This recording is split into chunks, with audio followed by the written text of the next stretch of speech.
Good evening and welcome to the Raw Feed. I'm Gary Franchi. Right now we're streaming live to millions worldwide across YouTube, Rumble, and X. And while you're watching, you need to follow us on all these platforms because the censors would like to strike at any moment.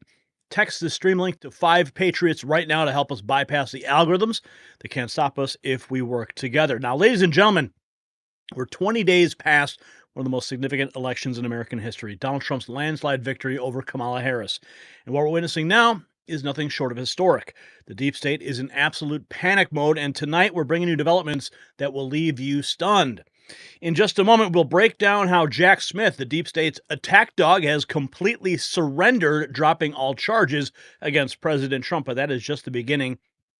NATO is actively preparing for what could become World War III, and we have the documents to prove it. We'll expose how the border crisis is exploding as massive caravans rush toward America's border before Trump's inauguration, and wait until you hear what Elon Musk might do to MSNBC. Let's just say Tucker Carlson could be returning to primetime in a way nobody expected.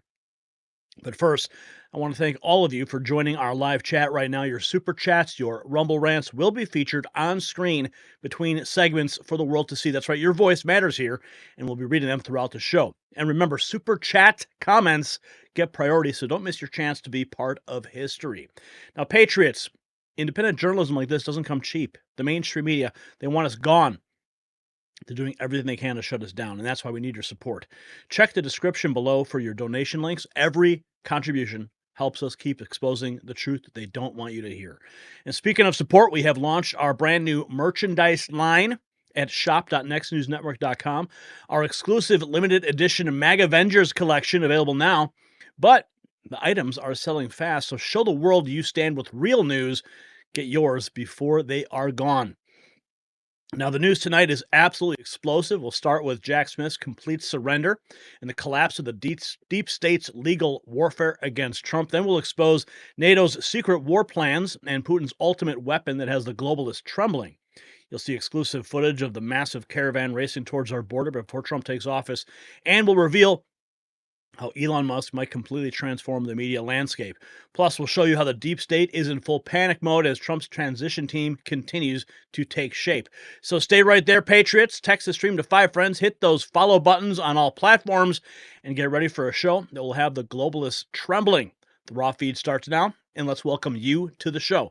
Sound off from your city, state, location, your device, and we'll welcome you to the family. All right, let's see who's here today. Shirley from the UK is here. We got Lisa, won't be silenced. Love Lamb, drinking liberal tears for breakfast. Alaskan girl in Anchorage. DJ G-Rod, what's up? 80s inspired. Krabby's here. Don't see anything about geoengineering.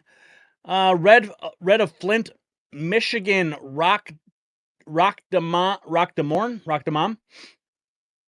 Michael in Scranton, Pennsylvania. We got Casey from Jones County. Fairbanks, Alaska. Anusia is on the line. We got Ray guys in, I don't know what that was. Utah's here. Julie. And I'm Trash Brah. Already dropping $4.99 in the Alex Jones was right jar. Look at that. Don't mind me. I'm at the club pretending to text someone. All right. It's okay. Sun City, Center, Florida. Chesty is here. RRR from the mountains of New Mexico. Gary Dickey just dropping a check mark.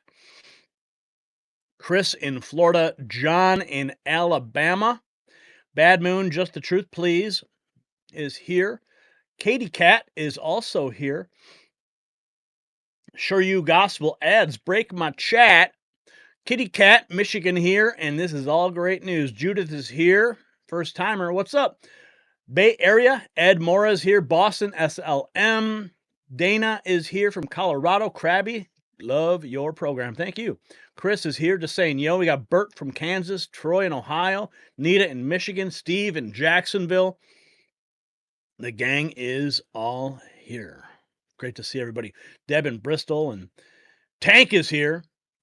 Stinky's here from Twin Falls. What's up, Stinky? And who's that from Tennessee? I saw Tennessee. Brian's here from Tennessee. Planet X. Planet X is tuning in tonight, apparently. Greg Poole in the Charlotte area. We got Michelle. I love you. Chris, go Trump. Mama Kalish. Salt and Tears. We have Mel Bells in Oklahoma.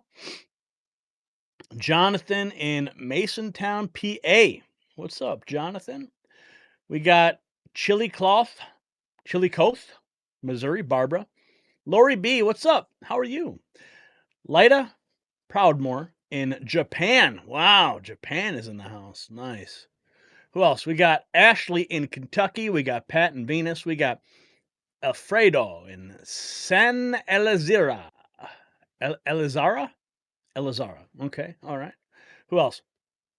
Scott in Maine and Tina in North Carolina. Bulldog, Idaho is here. We've got Oregon. The Shadow is here. Maga Flytron in Detroit. Toledo, Ohio. Will the Barber is here. Philippines. What's up, Maria? And Jay is here as well. Tom Brozak. I grew up in Lakeland. Sharon Stein. Hi, Sharon. We got Freddie Manna in Wisconsin. And Shoryu is talking about his complaining. Yes, it got read. Andrew Zonka's Blessings of a Prophet. Walter from Ireland. Oh, hello, Walter. What's up? We got New York. We got Vita Meat. What? Okay. Kevin's here. John Joyner in Alabama. Bob S. Don't forget the Bob. How can we forget you, Bob? Come on now. Who else? We got People's Republic of Chicago, Arthur in the house. Yeah. I call it the police state of Illinois. We got Mark in the house. We got Fairburn, Georgia. Michael in Phoenix. And we've got another super chat. I'm Trash Bra. Oh boy. $1.99. Can I start dropping pesos? No. We aren't at that part of the show yet. All right. You win. All right. You win. Who else is in the house tonight? Hang on. Let's get to them all. Florida Panhandle. Addie's here. Taffy. Okay, bye. We got Danny in Australia.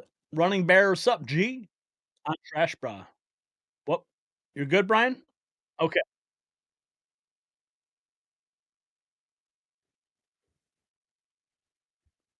Well, I did give you an update, so yep. Okay. All right. You good?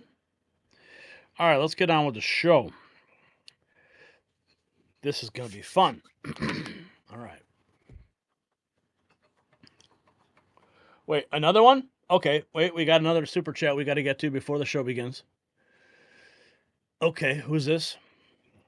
Memester Godboy, $2. Thank you for that. All right. Let's get the show on the road. Another one? Okay, fine. Cindy, Arizona loves you. All right, Cindy, thank you for that. Okay, can I start the show, guys? All right, I appreciate it when you shower me with small bills like I'm some kind of YouTube stripper, but I don't take my clothes off, but I do have to get a show going here. Okay, fine. All right, you guys done? You guys good? All right. Okay. All right, Lisa, yes, I will start the show. Okay. All right, let's go. Let's go. Chris says, Chris and Nikki love you. Oh, that's so nice. All right. Tori says, no shout out. Oh, well, have a good night. Well, you just got a shout out, Tori. All right. There you go. All right, Brian, you ready? Should we start the show? Okay. Ladies and... Hang on, Brian. Take two. All right. Ladies and gentlemen, what you're about to see is nothing short of a media earthquake. MSNBC, once the crown jewel of the liberal propaganda machine, is crumbling before our eyes.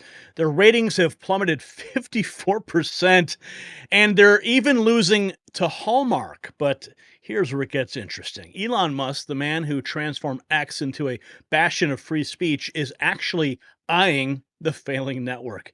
Imagine the meltdown if the world's leading tech visionary swooped in and replaced Rachel Maddow with Tucker Carlson. Well, the mainstream media is in panic mode. We've got the details about what could be the biggest media shakeup in history. And patriots, speaking of pain, the mainstream media's ratings collapse is causing them some serious agony. But unlike them, you don't have to suffer. Top medical experts have discovered a breakthrough that's changing how Americans fight pain. 100% drug-free. I'm talking about Conolidine. While the media elites writhe in pain from their failing narratives, you can optimize your body's natural painkillers with this revolutionary solution.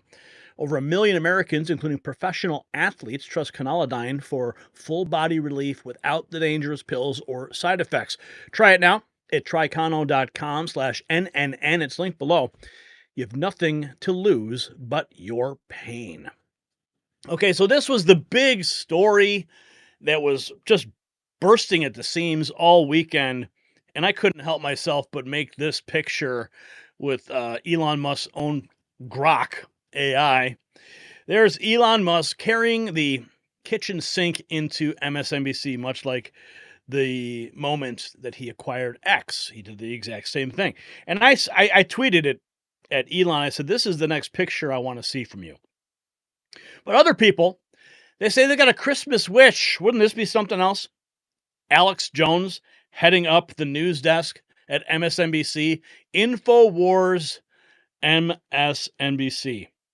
This would be the ultimate slap in the face. Everyone's just like, do it. They're posting pictures of these logos that could be. Now, there was a story that was I'll get into some of the back and forth between Elon and Joe Rogan and some other people. But Elon Musk posts this picture, the evolution of Rachel Maddow. Now, I'm not sure if you guys have ever seen this, but this top picture here, that's Rachel Maddow back in 1990. But something seriously happened between 1990 and 1994. I mean, she practically shaved her head and went full on tomboy. And you can see, the evolution. 2007, 2010, 2020. And wait, what's that? 2024? Joe Rogan? Yeah. Well, apparently, Joe Rogan, we'll show you the tweet. He tweeted to Elon. He said, if you buy MSNBC, he said, I will wear Rachel Maddow's clothes and I will tell the same lies in her time slot. So I had to fix that picture and put Joe Rogan there. And all this is happening because MSNBC's ratings are just in the tank. Hallmark is beating CNN and MSNBC in viewership. Yeah, Patrick Bet-David broadcasting this. Patrick Bet-David roasting CNN and MSNBC after a report comes out that Hallmark beat them in viewership. Watch. Election night, let's you up. Folks, imagine you're CNN and MSNBC. You're at a point that you're okay losing to Fox. You're at a point that you're okay losing to Rogan. You're at a point that you may even okay losing to other podcasters, right? Election night, some people are putting more numbers than you are. We did that on election night. You're like, listen, those guys are amateurs. We're pros. We built the Titanic. The amateurs are building the Joe Rogan Experience, the PVD podcast, all this other stuff. But these are amateurs. But imagine you wake up one day and your producer comes to you and says, guys, what? Hallmark just beat us. Bro, what are you talking about? Hallmark just beat us. Tell me nobody's written that article yet. Bro, they wrote it already. That's bullshit. No. Hallmark? They make cards. You're talking about Hallmark. Hallmark beat CNN and MSNBC in viewership last week. No way. Here's a Hallmark? supersized guide to rating in all 32 new holiday films. Can you imagine that? Oh, man. How do you let Hallmark beat you? You can let a lot of people beat you. You cannot let Hallmark beat you. We're talking about practice, right? We're talking about Hallmark. About We cannot be practice. talking about Hallmark here, right? I mean, you understand practice. what reference of the great AI. You up, folks. That's how bad it is over there at MSNBC and CNN. I remember back in the day when we used to cover the ratings of these channels, and it was always the Home and Garden channel that was beating CNN because people would rather watch grass grow than listen to the lies being broadcast on that channel. MSNBC and CNN ratings drop are worse than the headlines portray. The running joke was that Hallmark had higher ratings than MSNBC and CNN. Fact check true. It's much worse than that. On a list of 30, MSNBC ranks 28 and CNN is ranked 16. Here you have it. Okay, can you see it? CNN at 16, and then down at the below, there's MSNBC. Those are the actual numbers.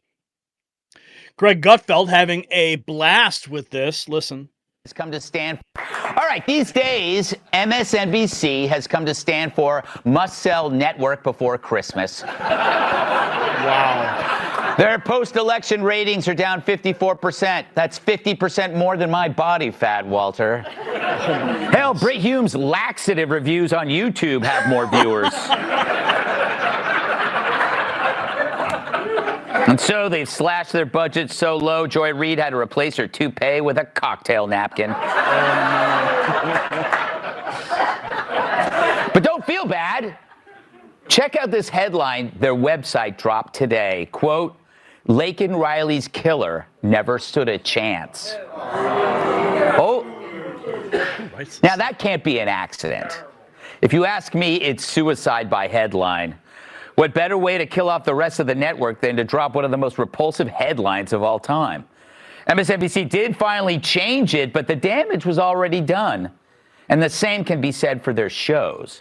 Mika and Joe are circling the drain, with Morning Joe's already low ratings dropping another 15%. They're losing people as fast as The View loses toes. The public wants Scarborough's opinions about as much as his music.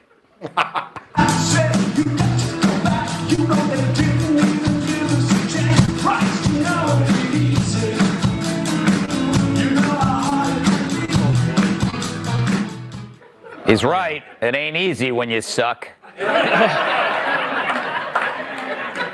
And it sure doesn't help that overnight they've gone from calling Trump Hitler to rolling over on their backs for a belly rub. Seriously, Mike Tyson put up more of a fight. Yeah, things are really bad. Really bad over there. Oh, we've got more. This is a couple days ago. Brent Boswell talks MSNBC. Since October, the ratings are down 53%. And now they look who's here. Brent Bozell's joining us. On The View, they called, well, look, these two, Mika and Brzezinski, the two of them, they called Trump a threat to democracy. And now they go down there and visit him in Mar-a-Lago. What are they up to, do you think, Brent? Okay, well, let's look at numbers first. First, this is the collapse of MSNBC. Since October, their ratings are down 53%. On the Rachel Maddow show, their numbers are down from 2.3 to 1.3 million. They've lost 1 million viewers. MSNBC in November 6th to 13th had 550,000 viewers nationwide. Compare that, by the way, to Fox, which was 2.2 million. Finally, in 2016, the last time Donald Trump ran and won, MSNBC was at 1.3 million, and it was up at 98%. So what's all this telling you? What it's telling you is that Donald Trump is in charge. The attacks that worked against him in 2016 backfired in 2020. The ratings show exactly what the public thinks. support for the national news media, the trust in the national news media, is at 31%. It's at an all-time low. Now, the people at MSNBC could care less about the collapse of their network. What Joe Scarborough is trying to do is stop the bleeding, because they've got to do that, or that network collapses completely. The way you stop the bleeding is you go to the man who famously has no permanent friends, no permanent enemies, and you try to amend it so that you can go back on the air and you can be talking about him and no longer talking to him about a fascist, etc. So it's a smart move that Joe Scarborough made. It's even a smarter move that Donald Trump is making in welcoming him to Mar-a-Lago. He's a wonderful thing. Brent Bozell, thanks for joining. Wow. Yeah, complete collapse over there. And that is why we are seeing that the odds right now, this is the odds, current odds of Elon Musk buying MSNBC are steady at 15%. I don't know about that. I have a very strong feeling that these odds are going to increase. Okay? Listen to this. Interview to Time. Do you know what magazine is for sale effective yesterday? Time Magazine. Do you know who owns Time Magazine? Mark Benioff. Do you know who Mark Benioff is? He owns what company? Salesforce. Do you know what his net worth is? $10.7 billion. You know who turned down an interview to Time Magazine just a month ago?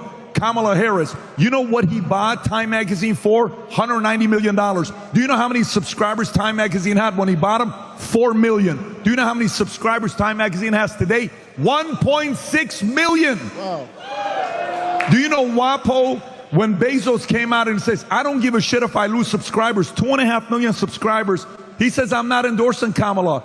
Overnight loses 200,000 subscribers, bunch of employees.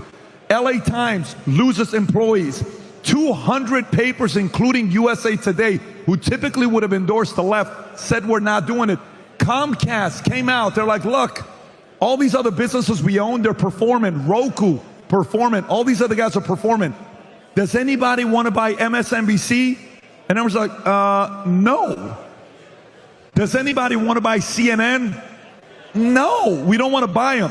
By the way, CNN and MSNBC, celebrity people that get up there and thinking you're very important, your salary's been declining because they're no longer making money.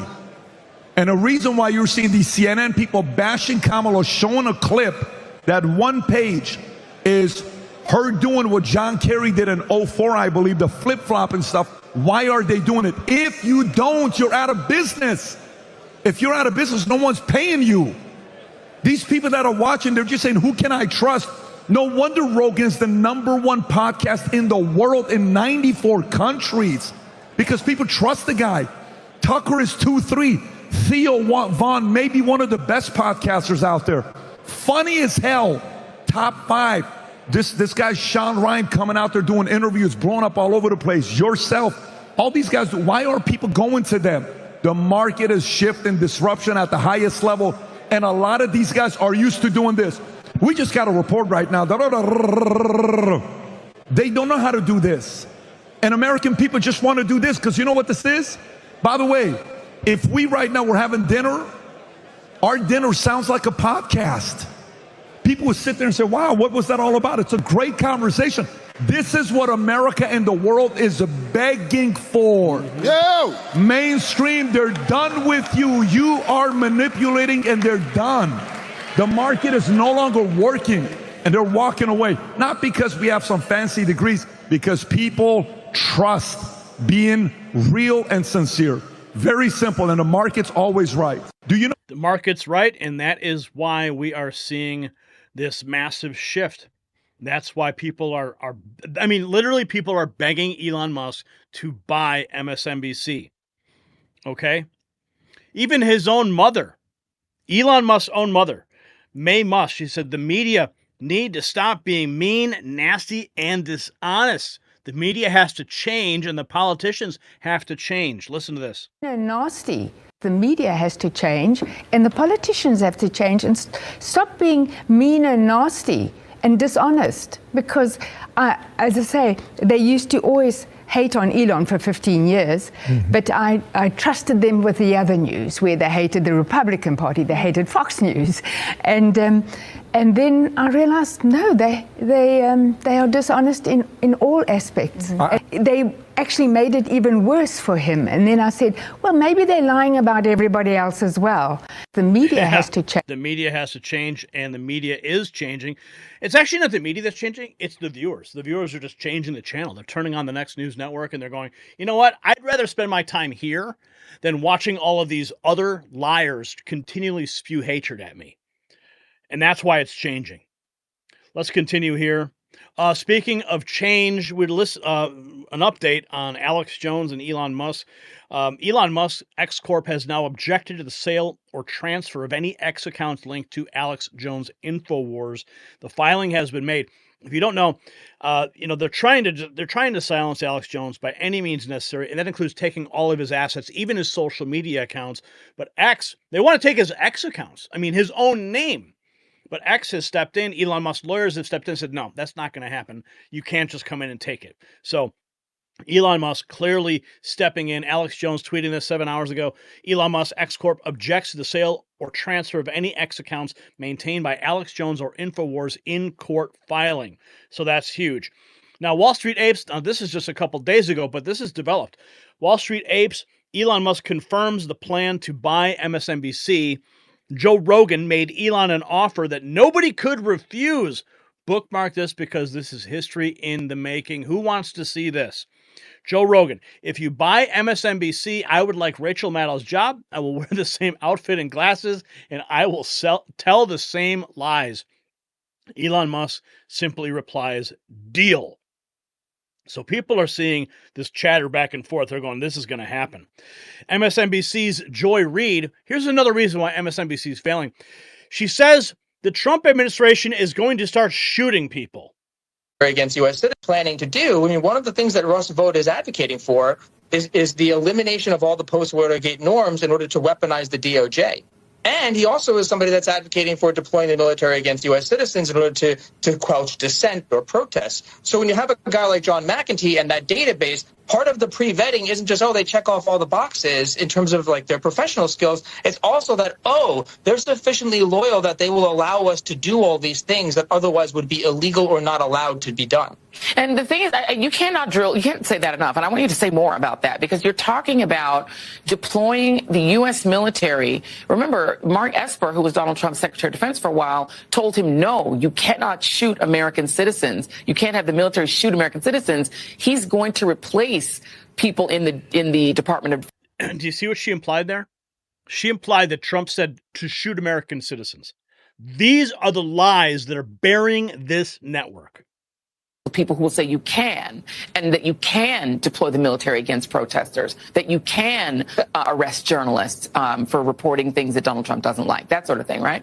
That is exactly right. One of the things that Russ Vought did after he sort of left the administration in this sort of interregnum period that he's had and has been referenced with that 180-day agenda is that they have been building out the legal documentation, or they consider to be the legal documentation, to justify internally the deployment of the military. I know it sounds hysterical. How can we possibly, this sounds so outrageous. No, this is part of the plan. Like they literally wrote a plan down and then prepared all the supporting documentation so that they could check off that box. And then this is where the personnel piece comes in. They're making sure they have the right people to implement it. Russ Vought gave a speech where he talked about the fact that he was planning on doing this, or at least to have the resources ready so that if there was sufficient blowback, they could deploy it. And I just want to put a bow on it to note that one of the through lines here is why they want to sort of, it's not just revenge against their political opponents. That obviously gets a lot of fear. But the part that always stands out to me is that the rationale for why they need to do all these things is to end multiculturalism in America. That's not my term. That's what Russ Vought said. That the reason why you go after immigrants first, that you start to implement all of these big radical changes, is that this is the beginning of the end of multiculturalism in America. And what is the opposite of multiculturalism? Wow. Planning to do. I mean, one of the things that Russ... Wow! It's because he wants to end multiculturalism? Wow. This is I can't even believe they would... I mean, I guess I can believe that they would say that. I mean, this is MSNBC. This is why they're dying. Oh, my goodness. American AF, they're actually going to buy MSNBC, Donald Trump Jr. Let's do this. and he's talking to Sean McGuire. It started off as a joke, but based on the response, it sounds like a mandate. Sean McGuire says, we invested $800 million into X. Elon Musk reporting for duty. Yeah. Joe Rogan announces that he is going to buy, Joe Rogan announces, hang on. Before we get to that. Okay. The left is so out of their minds. You just saw Joy Reid implying that Trump was going to shoot American citizens, and her guest said that they're going to do it for the reasons of ending multiculturalism in America, which is obviously is absurd. But now we have this person. Her name is Joan Donovan, and she is one of the radical left that says that you need to censor social media at all costs. Yeah, that's her. You ready? You ready for this? Okay. Here we go. We get when you can't run a platform at the whims of one man's decisions. And so I do think did you catch that? Obviously she's talking about Elon Musk here, and she's waiting for her Taco Bell order to show up. But can't run a she's a disinformation researcher.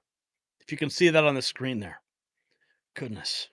Good God. Form at the whims of one man's decisions. And so I do think that it really creates a massive national security issue for every country that allows these platforms to persist without strict adherence to even enforcing their own terms of service. And there are different ways that we might combat this as a society, but the idea that good speech will win, it just doesn't hold truth anymore. What are you talking about? What wins? What do you mean? No. Good speech does win. Good ideas are like the cream that rises to the top.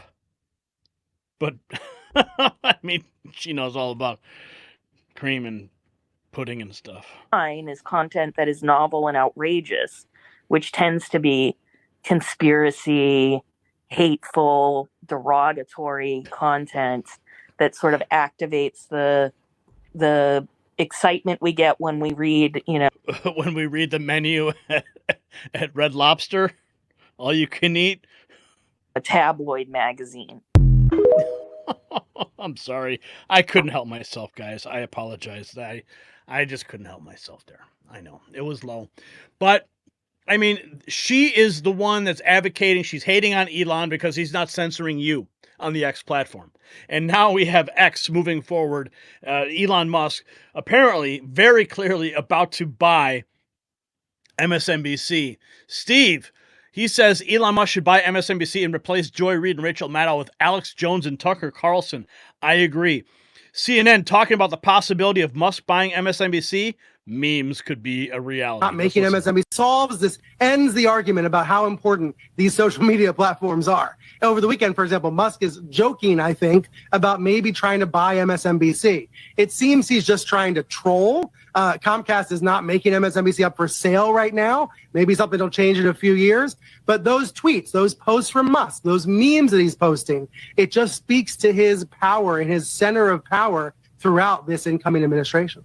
But elaborate on that potential joke. He used some of the same phrasing that he used a few years ago when he ended up actually buying Twitter, when he said, how much is it? Just fairly casually. Yes. I mean, it would seem that, yes, there is a fair amount of trolling going on right now. But at the same time, Comcast is cleaving off a part of the business that could potentially be an affordable acquisition. Do you think that there's any possibility that it's more than a joke? Well, some inside MSNBC are taking Musk's comments seriously, whether he's trolling or not. There is a serious undercurrent to this, and it is the following. In some countries where we've seen democratic backsliding, where some oppositional media outlets have been captured by the government, a process known as media capture, this is exactly what happens. A ally of the leader, like Musk, comes in and buys a media outlet that is viewed as oppositional, and then he turns the content and makes it more friendly to the person in power. Like the Washington Post? has happened before in other countries. That's part of the concern when, even if Elon Musk is just joking, that's part of the concern here when it comes to MSNBC. But at the moment, this spinoff that Comcast is doing will take at least a year to complete. There's no immediate sale or any of that, I'm told, that is planned. But the idea that Musk talks about it, he likes to say the most ironic outcome is the most likely. And in this case, it would be pretty ironic if he controlled MSNBC. Yeah, we still have more than a year of tea leaf reading to do. Brian, we appreciate you helping us do. Brian Stelter, everyone. Brian Stelter. Elon Musk buying MSNBC. Joe Rogan announcing that he would take over Rachel Maddow's role if Elon Musk buys MSNBC. If you buy it, I like Rachel Maddow's job. I will wear the same outfit and glasses, and I will tell the same lies. All this while we're seeing over at The View, yes, they're continuing to melt down. Whoopi Goldberg unexpectedly shuts down a co-host attempt to fearmonger about Trump. Okay, so why would Whoopi Goldberg unexpectedly shut down a co-host? Because they know there's a new sheriff in town, and they're getting fact-checked in real time by the lawyers in the production booth, and they're having to do fact check and lawyer notes in real time. So Whoopi Goldberg's going, wait a second, guys, we gotta reel it back here. Listen. They're going to blow it back. I think what we're all saying is we're going to sit and watch. We're going to wait and see because we can't do anything else except. I'm not going to wait and see. I mean, this guy is told us he's a retribution. What are you going to do? Doing? Like, there's nothing to be done until you know what you're fighting. It's pissing in the wind doesn't help. Nothing to do unless you know what you're fighting. But weren't these the same people that were calling him a Nazi and a fascist and literally Hitler like 3 weeks ago? So I thought they knew. I thought they knew what they were fighting. See, Whoopi Goldberg is terrified. She got talking to by the producers upstairs and the lawyers. You just get a wet face. But what I'm saying is I have no false expectations that at 78 he's going to all of a sudden turn into another human being. And I'm not going to I spent weeks telling people that he was apocalyptic. I'm not going to change now because it's still the same man. Treating every single thing like I think that's when we lose credibility. Well, here's the thing. You've already lost credibility. Credibility in many different ways. If you don't know what you're talking about and you accuse him of something, then they're going to blow it back. That's why I say we need to wait and see exactly what you're going to do. I think yeah, see, they're terrified. Absolutely. Yeah. And then we have this this leftist who's terrified as well. Here's some reaction from the rank and file. By Twitter. So if Elon Musk buys MSNBC, we're cooked, okay, because they only won the election due to the mass amount of alt-right influencers, podcasters, Fox News, and Elon Musk buying Twitter and turning it into an alt-right pipeline. Do you guys understand that this is one of our biggest news broadcasters? And if he buys it, it's literally over. Now, a lot of our news channels take middle-of-the-road approaches, and that's why the right is so mad, because they want it to be right-leaning, and if it Wait, did she say MSNBC is middle of the road? Wow. Isn't right-leaning, then it's left-wing propaganda. And Elon Musk will take the channel and turn it into another alt-right pipeline. This is huge. This is really bad. Our news outlets already don't do enough when it comes to holding these people accountable. We didn't see them report enough on Donald Trump's atrocities. They don't hold him accountable in interviews and don't pressure questions on him. So it's really frustrating to see this play out. We really need someone on our side to buy MSNBC, because if they bought it, it would literally spell out disaster. So if Elon Musk I'm sorry, I just I have a legal note I have to read here. I'm sorry. Where is it? Oh, here it is.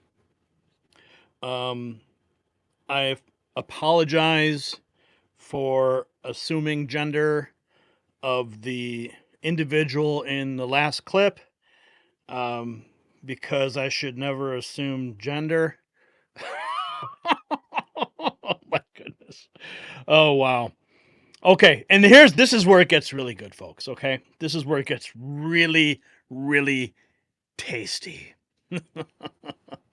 This guy, the Axios CEO, melting down over Elon Musk saying, "You are the media now."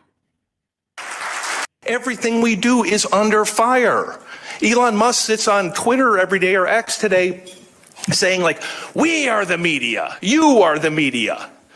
My message to Elon Musk is, bullshit. You're not the media.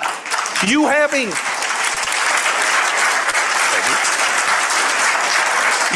a blue check mark, a Twitter handle, and 300 words of cleverness doesn't make you a reporter. You don't do that by popping off on Twitter. You don't do that by having an opinion. You do it by doing the hard work. Yeah, come on, slow clap, everybody. Whoa. First of all, I've got to say, extraordinary content. It needed to be said. Yeah. It continues to need to be said. When all of the garbage that's flying around on social media, lying about reporters, lying about the hard work they do, lying about the hard work editors do, lying about everything up and down, about not only their alternative set of facts, but alternative set of facts about what people like you do. Or if social media, people lying every day, every hour, every minute. Is he talking about his own network? The news. What you do matters. What the New York Times does matters. Oh, really? What the Wall Street Journal does matters. What Jonathan Lemire does matters. What the Financial Times does matters. What NBC News and MSNBC reporters do matters. It matters. No, you don't matter anymore. That's the point. Okay? People are turning you off. Your ratings are in the shitter, Joe. All right? So you and Mika can go off and hang out in Mar-a-Lago and try to get on the good side of Donald Trump, but it's not going to help at all. People are tuning you guys out big time. Oh, it's over for these guys. It is over. Elon Musk, 7 hours ago, the legacy media forgot that honesty really is the best policy. Now you are the media. In one of my very first public talks that I ever gave at a conference back in, it must have been like 2006 or 2007, it was about becoming the media. That was a very long time ago. It was my first public speech. And those words have never been more true than they are today because of the tools in your hands. These phones carry so much power, and that's what they're afraid of. They're afraid of people capturing real news, publishing it to X so you can make your own informed decisions in real time. This phone and X and YouTube and me, we make them irrelevant. And that is what they're absolutely terrified about. Here it is. 20 hours ago, podcast takes center stage. YouTube dominates. Millennials lead the charge. YouTube tops the charts for podcast consumption with 59% of listeners tuning in. Far ahead of Spotify at 44% and Apple Podcasts at 26%. Here are the numbers. They speak for themselves. Okay? So people are tuning out MSNBC and they're going to real places. And if you have a question about it, here is one of the this is one of the government funded organizations, NPR. See, they have a problem with what you post. That's why you have people like that Talking Thumb who want to censor your posts because it doesn't go through some sort of rigorous editorial process. Because the truth doesn't need to go through an editorial process. When you see it with your own eyes, it's there. It's in full color for everyone to see. And it cannot be questioned because it's right there. You see it. You see the facts. But see, the truth terrifies these people and they want to control the messaging. Like this woman. Preventing us from NPR. One of the most significant differences, critical for moving from polarization to productivity, is that the Wikipedians who write these articles aren't actually focused on finding the truth. They're working for something that's a little bit more attainable, which is the best of what we can know right now. And after 7 years there, I actually believe that they're onto something. That for our most tricky disagreements, seeking the truth, and seeking to convince others of the truth isn't necessarily the best place to start. In fact, I think our reverence for the truth might have become a bit of a distraction that is preventing us from finding consensus and getting important things done. Our reverence for the truth has become a distraction. In fact, that's what we should be striving for in everything that we do. The truth, because the truth will set us free. But she believes it's a distraction. And why is it a distraction? Because it goes against their narrative. Because when all they do is spew lies and you present the truth, it clashes. And that's why the ratings are collapsing. That's why you're going to see a scene like this with Rachel Maddow crying at her news desk because she's about to report on the fact that, yes, Elon Musk is about to buy X and it's all over with. Yeah. Oh, hold on.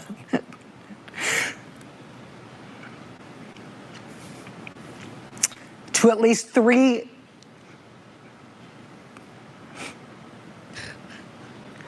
Can we put up the graphic of this?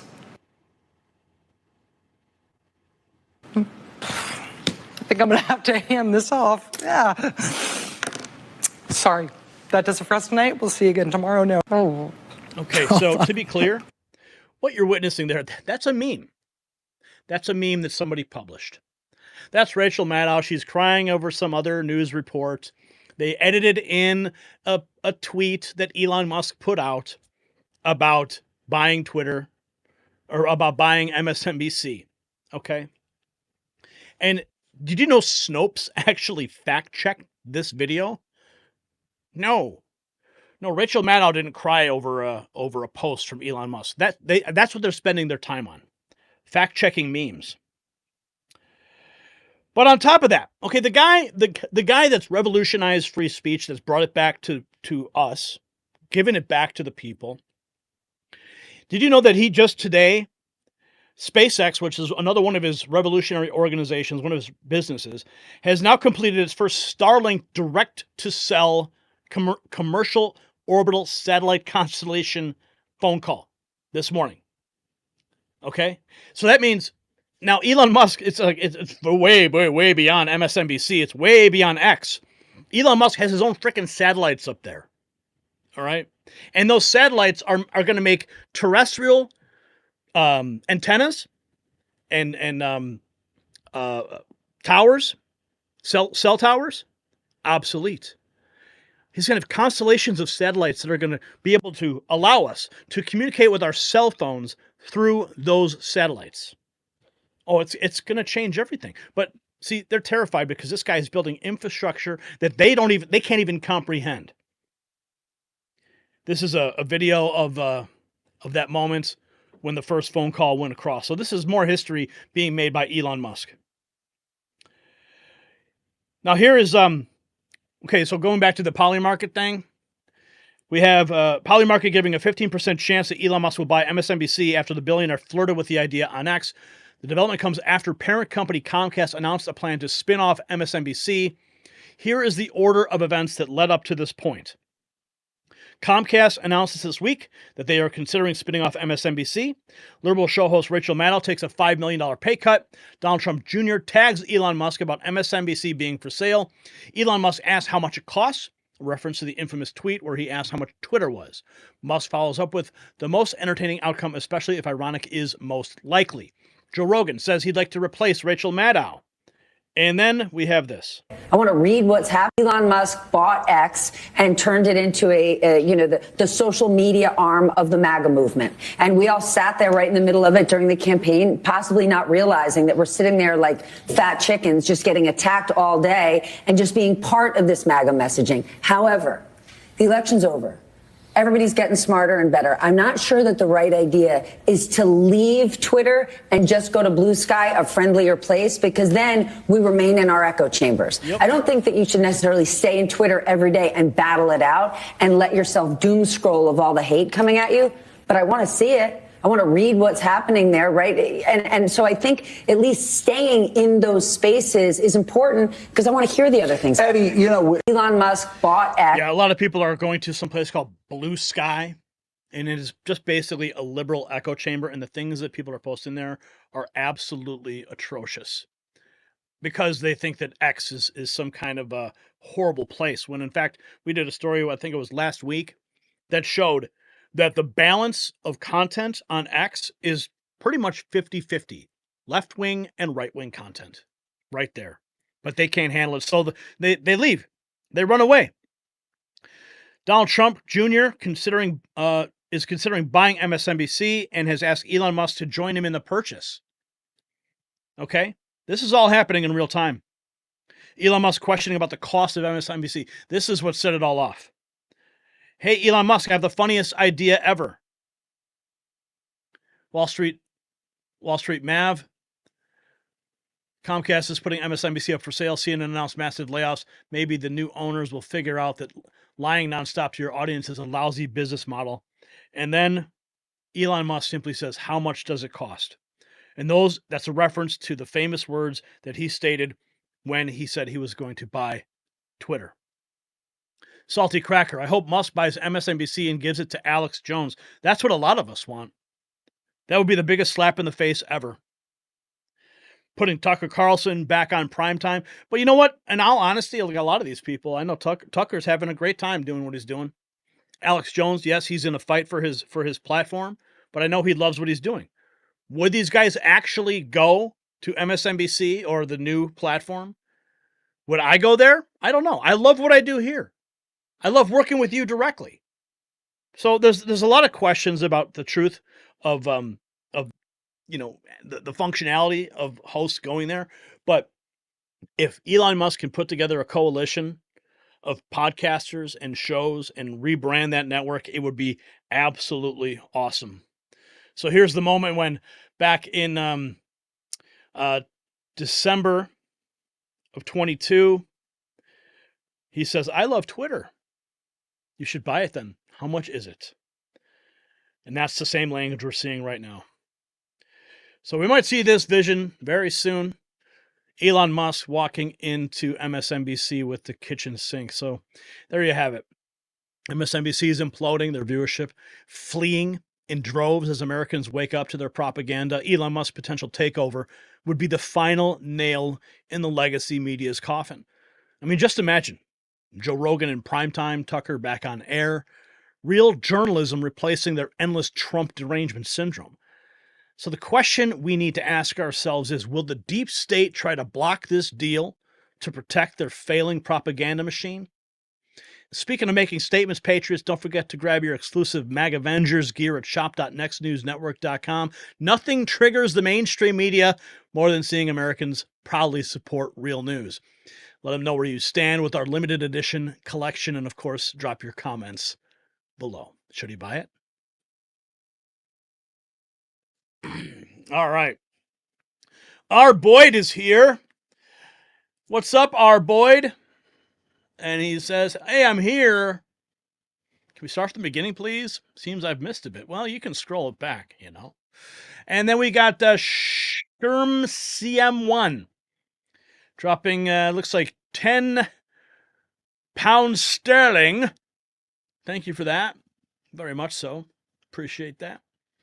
So what do you guys think? I would love to see him buy MSNBC personally. Without question. I think it needs to be done.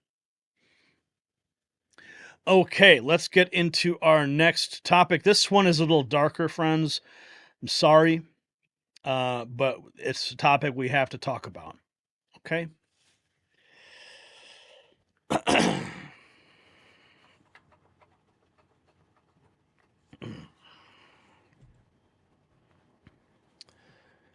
Excuse me. Tonight, we bring you developments that should send chills down every American spine. NATO, the bastion of globalist warmongering, is actively preparing for World War III. We have the documents revealing Operation Deutschland, Germany's 800,000 troop war plan against Russia. But here's what's truly terrifying. The Biden administration is actually considering giving nuclear weapons to Ukraine. Yes, nuclear weapons. Meanwhile, Putin has unveiled what he calls an uninterceptable weapon, and Russia is threatening to strike major Western cities. The pieces are being moved into place for a catastrophic confrontation, and the timing couldn't be more suspicious. And patriots, while NATO pushes us towards global conflict, there is another war that is being waged against your testosterone levels. The deep state wants weak men who won't resist their agenda, but Sculpt Nation's Test Boost Max is fighting back with 8 powerful natural ingredients that helps you reclaim your masculine potential. Don't let their chemical warfare destroy your vitality. Join the millions of American men taking back control with Test Boost Max. Head to sculptnation.com/NNN and save up to 51% off your first order and take a stand against their war on masculinity. Okay, so just a few hours ago, this was posted, and it's very important for us to recognize what is actually happening. The former Polish minister has declared at least half of all U.S. aid was laundered by Ukrainians and much given to Democrats. Kiev laundered money to the Democrats, taking a cut of what was left. Kiev laundered money for the Democrats, taking a cut of what was left over.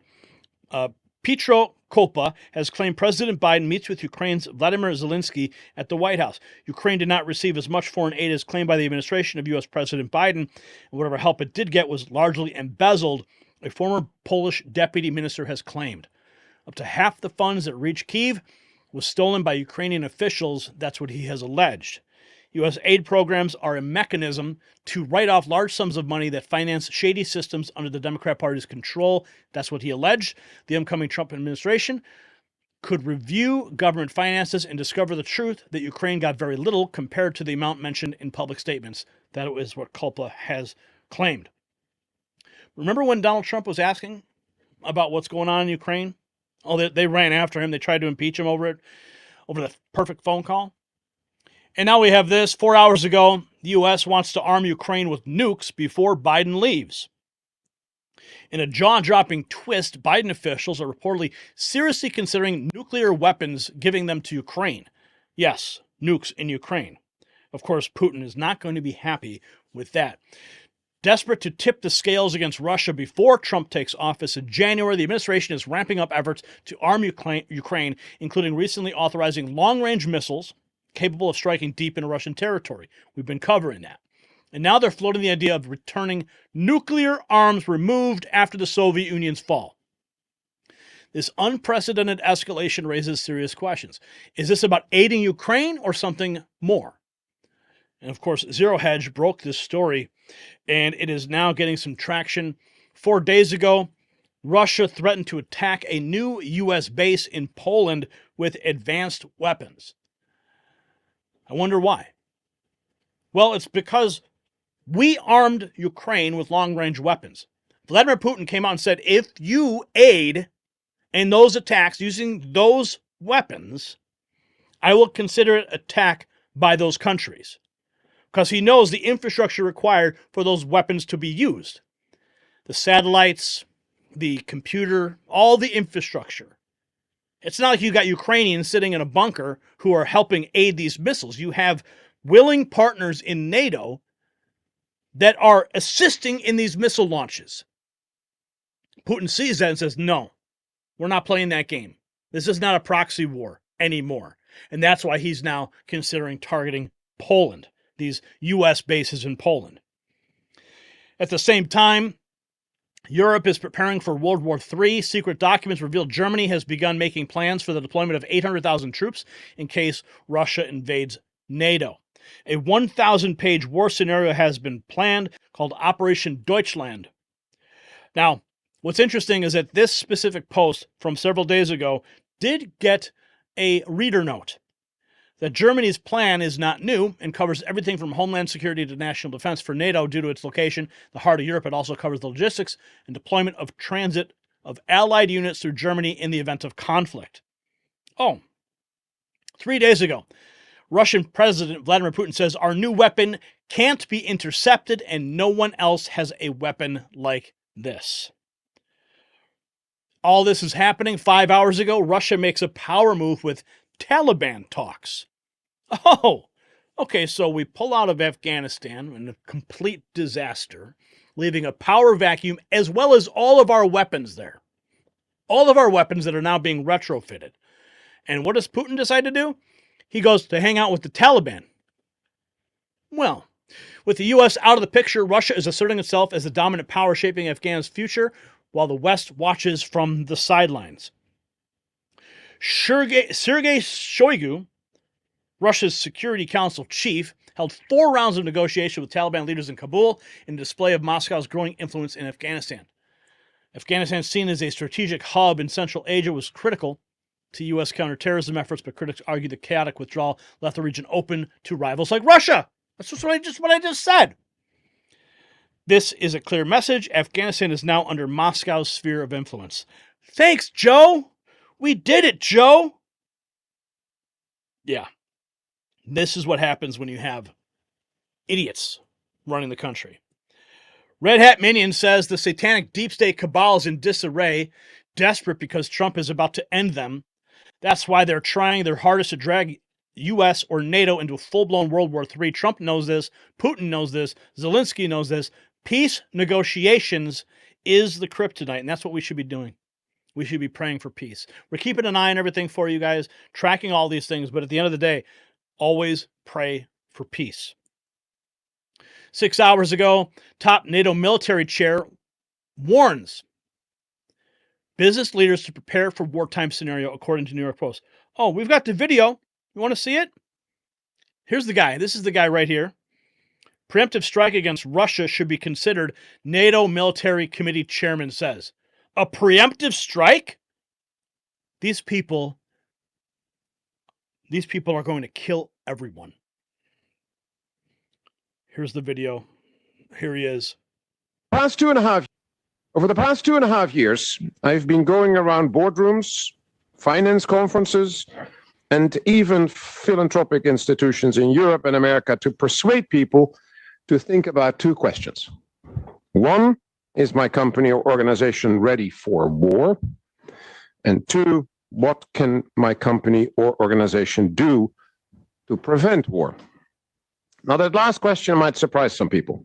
But if we can make sure that all crucial services and goods can be delivered no matter what, then that is a key part of our deterrence. Deterrence is much wider than the military alone.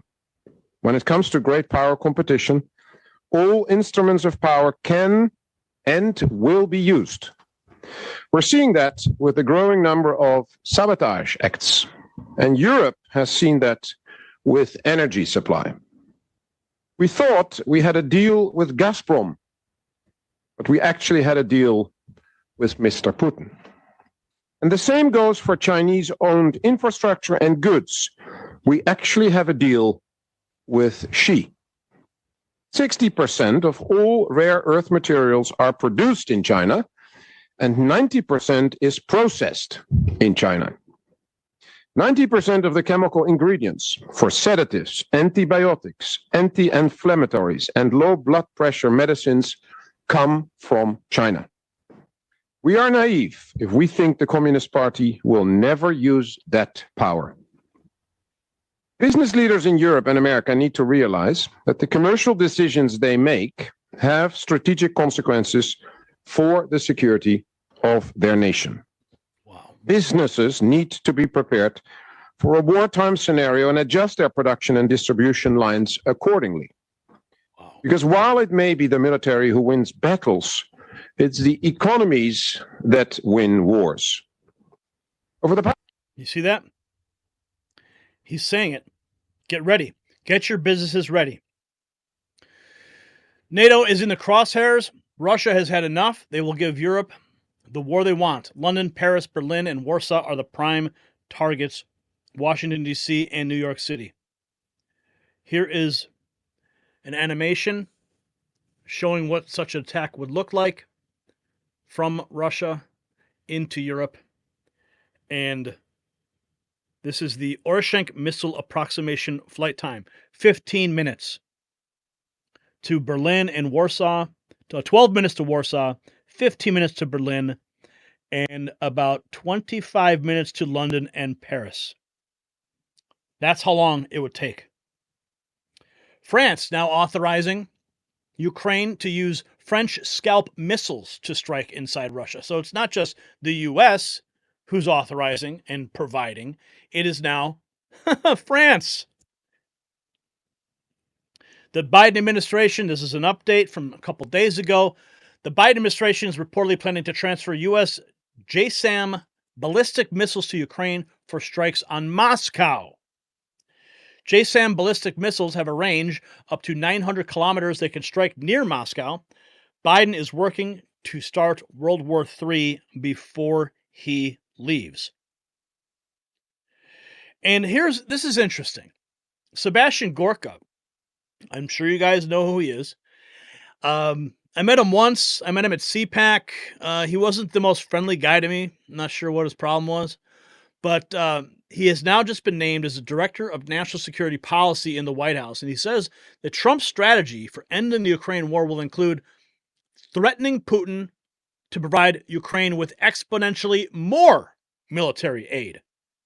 Now, I mean, I know the whole thing, like walk softly and carry a big stick, but is this really the angle that we need?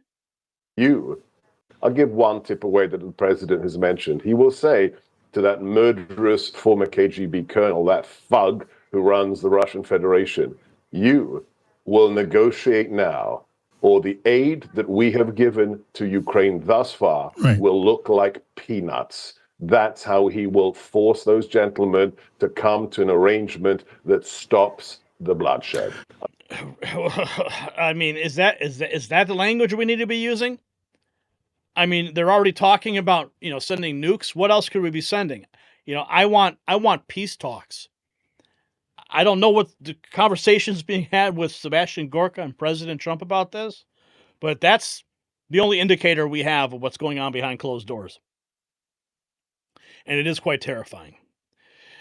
Now, here we have Tucker Carlson talking about Tony Blinken running the White House. Listen to this.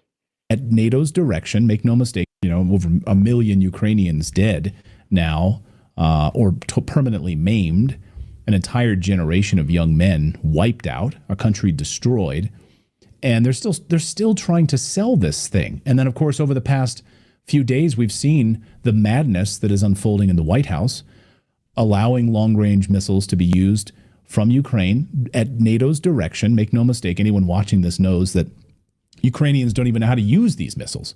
It's NATO that's doing it, of course, That's what I just said. and attacking inside of Russia. And then with add on top of that, the Biden administration now has okayed anti-personnel mines to be used, something they've long said absolutely we won't use. These are basically a lot of like the same pedal mines that are thrown into the ground in Donetsk and the Donbass region. And children go to the playgrounds and they find these little pedal mines that look like leaves. They pick them up and their arms are blown off or they're killed. And the Biden administration was absolutely against this. This was their stance. And now suddenly, within the past week, all of this has changed. So who the hell is running the White House? I mean, you've got, again, I know you're humble about this, but you've got amazing sources there. Like, Biden is not, who is running the White House? Like, who is our de facto president? Is it Antony Blinken right now? Is it Jake Sullivan? Who is doing this? Well, if you'd asked me yesterday morning, I would have said Tony Blinken, who has been running it since the beginning. But now I would say Satan, because I really think that you've got, dark forces in charge. I mean, there's no justification for using anti-personnel mines in this conflict, which can't hope to be solved with anti-personnel mines, resolved in any way. The only effect of that move is to kill innocents, period. That's it. That's the only effect. And they know that. And so they're doing it anyway, because killing is the point. So it's evil. I think we should say that. I don't think it's a matter of defending democracy. The president of Ukraine is not elected. He's a dictator. He literally passed his term and kept serving. He's a dictator. And that country's shut down a Christian denomination, put priests in jail. Like, how many more markers of dictatorship do you need to call it what it is, which is totalitarian? So everything about it is horrifying. I'm so glad that you mentioned what's happening in the UK and France.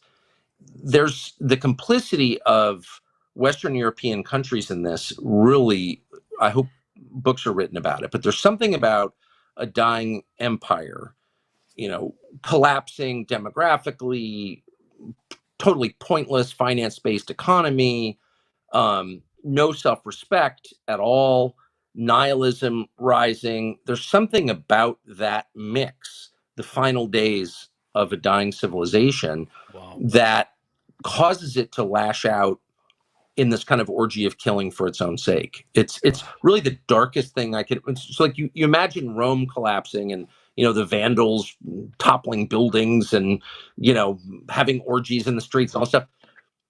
Really, it's the end of an empire is more like a kind of suicide, a kind of murder-suicide, where the formerly great power kills itself and then takes a lot of people out as it does. It's like more horrifying than I ever thought. Wow. So that's where we're at, folks. I mean, they want to give nukes. They want to give Ukraine nukes. I mean, there's no other way to describe it other than pure evil. And again, I don't know how I feel about these types of negotiations that Sebastian Gorka is referencing here. I understand the walk softly, big stick thing, but Biden officials discussing giving nuclear weapons to Ukraine? No, thank you. At the same time, we have this. Gobbled on. That ship's 1,100 miles. It takes 16.5 hours. Through it all, they stayed calm. They gobbled on and still gobbling. They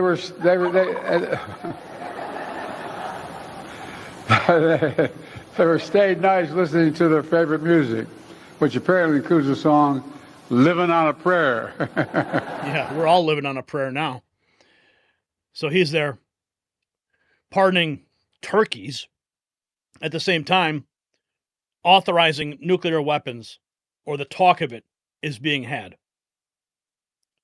The French doing their thing. This guy talking about telling businesses to prepare for war in Europe. Preemptive strikes against Russia should be considered, according to a NATO committee chairman. These people are out of their minds. And the United Kingdom and France are now also in talks to deploy troops to Ukraine. So the evidence is undeniable, folks. From NATO's secret war preparations to Biden's reckless nuclear gambit, the globalists are pushing us towards the unthinkable. And Tucker Carlson says it best: dark forces are controlling the White House, deliberately escalating tensions before Trump retakes office. So the question, patriots, that we need to ask is, are we witnessing the deep state's desperate attempt to trigger a global conflict to prevent Trump's return? Show your defiance against the warmongering elite with our new collection, the MAG Avengers collection, shop.nextnewsnetwork.com. Every MAG Avenger understands that a strong America prevents war, and these exclusive designs let the world know where you stand. Limited quantities available. Don't miss out. So drop your answer to the question. Is this the last dying breath of the deep state before Trump takes office? Comment below. Oh, man. I hate these reports. Okay. Any super chats we have to get to? No super chats. Okay. Going back to the main chat. Liberal heads will roll when President Trump proves the election was stolen. We all know it was stolen. Liberal news media should be held legally accountable for all of the lies. They're sick, says Trump wins. J6ers have been released. They have been released? Are you sure? I thought that there was talk of him pardoning them when he gets into office, but I didn't hear them getting released. Okay. Why would the Senate representatives go home for the holiday break this year? The situation, especially with Joe and Kay, history of beeping around when they are needed in D.C. Cindy, I don't know. Rainbow Melon, love this network. Thank you so much. Captain Far's Kiss, like those hats. Yeah, check them out. Got some cool Next News Network hats. That are brand new. Eyes of March, Gary. Love you. Love your show. Thank you. Guanji. Biden snacks. Oh, goodness. Oh, wow. Arrest Trudeau. ND says World War III will not happen. I certainly hope it won't happen. What's up, Sarah from West Virginia? Good to see you here. Where's Hunter? Eyes of March. Gary makes the hat look good. Thank you. Biden putting turkey feet in his mouth. Ugh. Eats the bugs. Mine his mouth. Eats the bugs. All right. Let's get to our next topic. Topic number segment 3. Yes. Okay.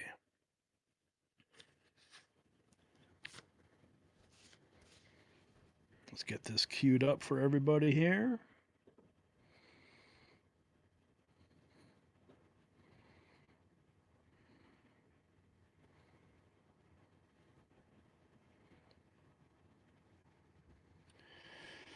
Okay. Let's see.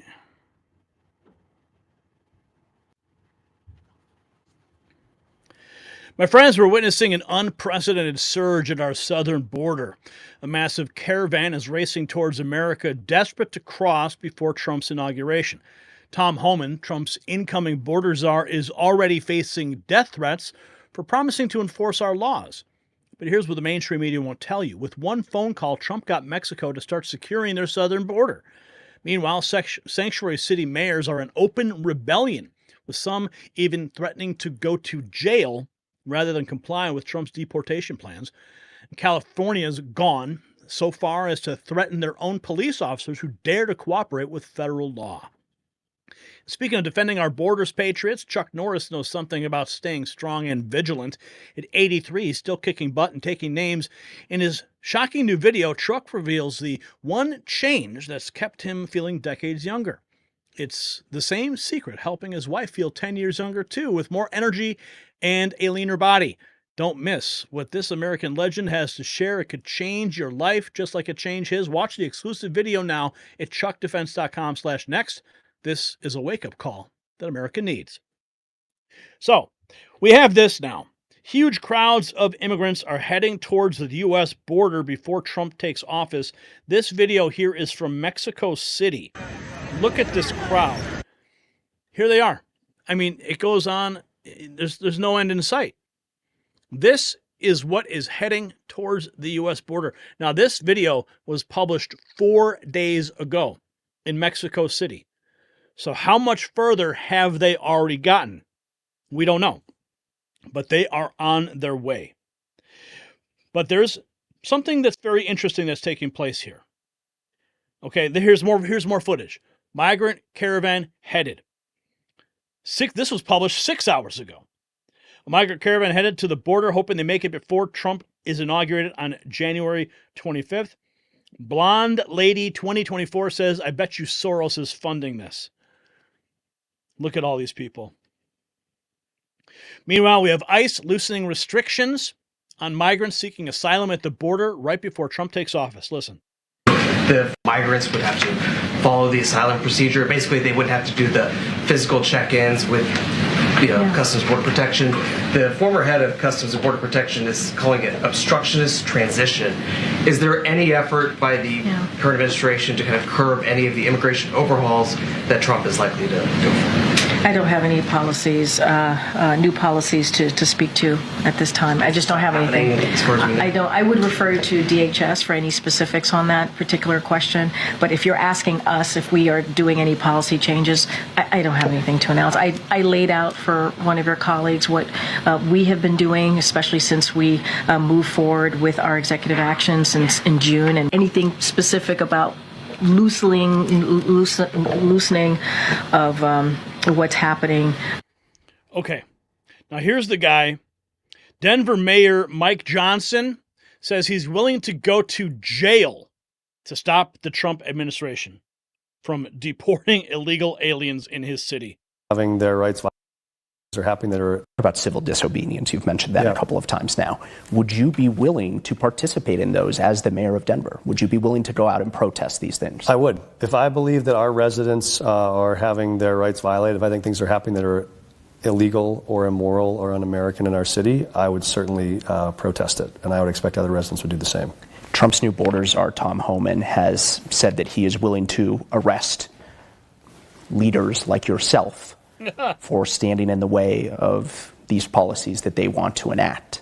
Would you be willing to go to jail for these things? Yeah, I'm not afraid of that. And I'm also not seeking that. I think the goal is we want to be able to negotiate with. Hey, buddy, like, if you want to go to jail, I'm all for it. Lock them up. Reasonable people how to solve hard problems. Republican and Democratic presidents in the past have all tried to find solutions to these problems. President Reagan helped people get access to work so they could stay and support themselves. Biden and Harris worked on restricting entry at the border to close down. There are a lot of ways to approach this problem. We don't think it has to come to this. But yeah, I think when you look at, Ralph Carr has always been one of my heroes. He was the governor who in the middle of the internment of Japanese Americans said this was the wrong thing to do. And he stood up. It was unpopular. People were mad at him about it. That was in the middle of wartime. If the president or any of his actors are going to do things that we think are illegal or immoral or un-American, we'll stand up against those. It's funny he brings up the internment of Japanese Americans. Now, of course, that was in the middle of World War II. At the time, the Supreme Court actually upheld it. Okay? Now, I disagree with that. Those were legitimate American citizens. Okay? And I think that was wrong. In this instance, what they're talking about is getting all of the people who are here illegally. All right? And collecting them and then deporting them. It's not like a long-term internment situation. It's about extraction and removal. And the fact that he brings up the Japanese internment camps is ridiculous. It doesn't even equate. But that's what they do. Okay? Now, Rand Paul is now reacting to this Denver mayor. Listen.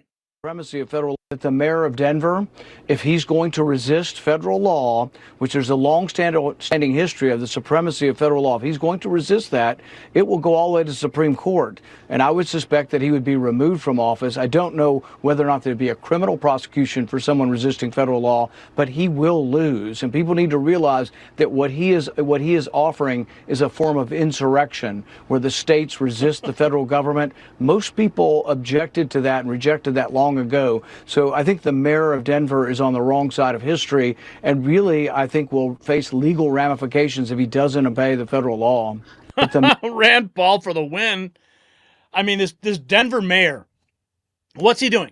He's just appeasing the radical nut jobs in his party, right? That's all he's doing. Okay, he's going to go to jail and he's going to lose. Rand Paul for the win right there. Okay, so on top of all this, here's Governor DeSantis, who's issuing a warning. He will prosecute any local officials who refuse to comply with Trump's mass deportation orders. Listen. Did it ever? But yes, if you have folks that are inclined to think Florida is a good place, our message to them is we are not a sanctuary state. Everybody who's asked for your vote for probably 10 years has said, we got to get rid of sanctuary cities. Did it ever happen? No. So we got it done. But yes. Florida is not a sanctuary state, and we banned sanctuary cities during my first year as governor. Local officials have no authority to obstruct federal enforcement of immigration laws, and any who attempt such obstruction in Florida will be held accountable. It's safe to say that Holman won't have any trouble in Florida, but maybe they should be getting that prison cell ready for that Denver mayor. Meanwhile, in New York City, officials have started shutting down illegal migrant hotels. A migrant driver who transports other migrants from shelter to shelter says the migrants will keep doing it until Trump arrives. Later in this episode, we spoke to two migrants responsible for driving other migrants from shelter to shelter in order to maximize their time staying in hotels as they continue to close. Are they closing this shelter? Is there news about them closing it? Yeah, escuchado algo. So where are you looking to drive these people? Where are they likely to be going? They're leaving the shelter and they're going to a different one? What's happening? Ellos los transfieren para otros hoteles, para otro lugar. Sí, por 30 días, por 60 días. They're going for 30 or 60 days to another hotel. Hasta que llegue Trump. Until Trump comes. Later in this episode, Oh, yeah. Now, what's also interesting is this guy right here. This is the American immigration attorney, Bradford H. Bernstein in New York. He is educating illegal migrants and their employers throughout America how to continue to break American laws and avoid mass deportations. Rights. If ICE tries, do you know what you would do if ICE officers come to your place of employment? First, if you're the employer, you say, I am the employer. You cannot go to any area without my permission. This is a private workplace. If ICE continues to try to enter into your workplace, you say this, do you have a judicial warrant? Because if not, you are violating my rights. Encourage your staff, if they don't have a judicial warrant, to take videos of them violating your rights. If ICE tries to ask your employees questions, they don't have to answer. They can keep quiet. After ICE leaves, write down everything that happens. Your memory is short. Your employees should not panic. If they feel threatened, they can try to calmly leave without running away. And as long as nobody stops them, let them walk out the door. If they're stopped, they have the right to remain silent as well. If they're asked to stand in a group by immigration status, they should just stand randomly. They don't have to show any identification documentation. And all they should say is, I want to speak to my lawyer. But you know what he didn't bring up? That, see, Donald Trump is planning on declaring a national emergency. And once you declare a national emergency, the rules change. I mean, we all know what happened during COVID, right? They locked everybody down. They shut everybody up. You know, they forced the mandates and the masking everywhere. Okay? So he's not taking that into account. And here we have, just a few hours ago, President-elect Trump may have largely fixed the border crisis with one phone call. He warned Mexican officials unless they took immediate action on border security, he would publicly expose their government's ties to drug cartels and impose massive tariffs on their exports and deploy U.S. Special Forces to dismantle cartel operations directly. The pressure worked. Mexico has since ramped up its border efforts, and the Sinaloa cartel has begun eliminating fentanyl producers in an effort to avoid becoming a target of Trump's aggressive policies. Biden and Harris never made the call. Now, here's this. You think this is Howard Lutnick? Okay, he is now, I believe, he's the Commerce Secretary, or the appointed Commerce Secretary. Of course, it's a bargaining chip. We can't sell a Ford or GM in Europe. You go to Europe, you can't sell a Ford or GM. Why? There's 100% tariffs. How about in Japan?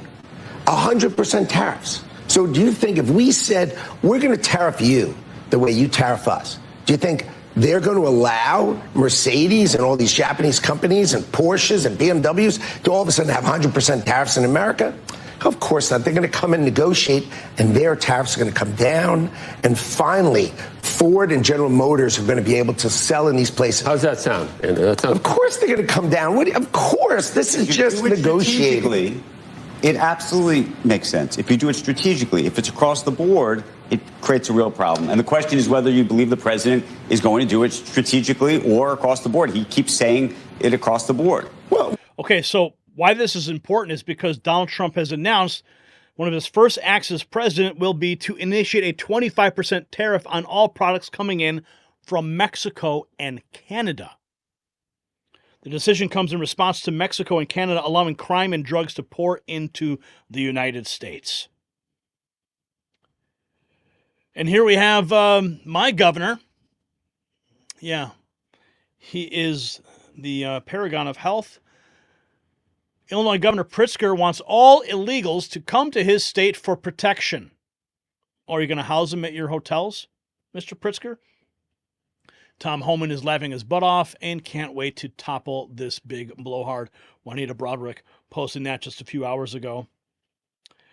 President Trump's border czar, Tom Homan, is warning sanctuary cities he will request DOJ authority to charge officials with obstruction and harboring if they refuse to hand over illegal border crossers in their custody. Migrant caravans on their way. And look at this. Liberal host Anna Kasparian sees the light. The Trump border policies were great. Yeah, see, some of them are coming around. The Remain in Mexico and certain reversals of Trump-era immigration policies, which at the time I didn't give Trump credit for because he wasn't really applauded for it. And I didn't realize that, the Remain in Mexico policy was actually very successful. And Biden reversing it did lead to the crisis at the border that ended up being a political liability that backed him up into a corner. And suddenly he's hitting up Republicans in the Senate, asking them to write legislation that Republicans would like. So there are some flaws on the left for sure.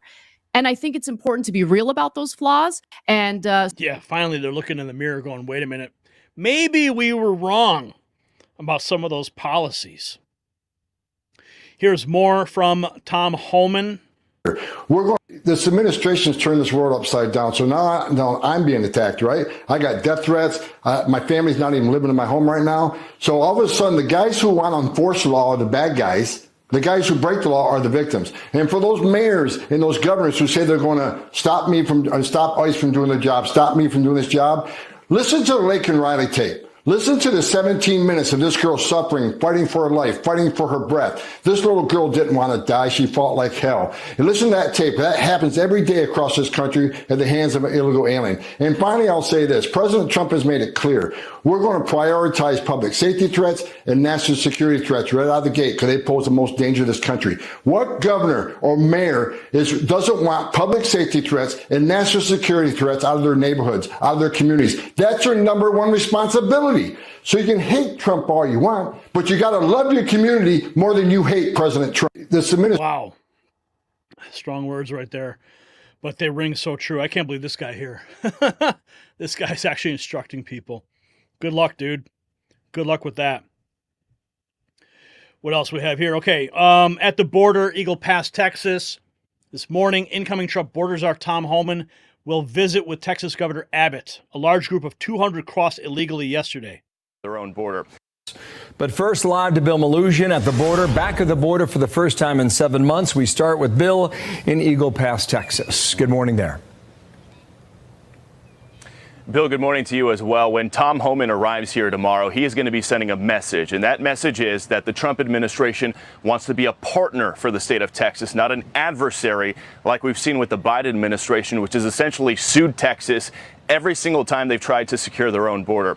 Here in Eagle Pass, things have remained very active. Take a look at this video. This was shot right here yesterday by Texas state troopers, which encountered a large group of 200 illegal immigrants that just crossed here. Now, mixed in with that group, look at this, 60 unaccompanied migrant children, some as young as 2 years old. These are tiny little kids who are here with no adults, no guardians, being trafficked into the country by drug cartels and human smugglers. Some of them have little pieces of paper with addresses scribbled on them, places they want to go in the country to reunite with friends or family. And Texas troopers talked to some of these kids about where they're going. Some of the states we heard: Florida, California, Texas, New York, Missouri, Washington, Wisconsin, many others. And some of these kids included a 2-year-old girl. Yes, a 2-year-old girl, completely alone. She was from El Salvador, had a paper with an address on it, and she told Texas troopers she wants to meet with her family here in the U.S. Take a listen. Venezuela, mamá. Venezuela? ¿Sí? ¿Qué tantos años tienes? ¿Dos años? ¿No vienes con tu mamá y tu papá? ¿No? ¿Venezuela? ¿Para dónde vas, mamá? ¿Dónde están? Estados Unidos? And mixed in with that group. I can't take it. I can't take it. This has got to stop. And these people who are putting up all this opposition, I mean, they're only enabling those types of situations to happen, where these children are just being transported by the cartels, and it's horrible. Absolutely horrible. Oh, man. At the same time, we got all this. We got a huge caravan headed this way anyway. Elon Musk tweeting out 10 hours ago, Tom Homan is the Judge Dredd that we need.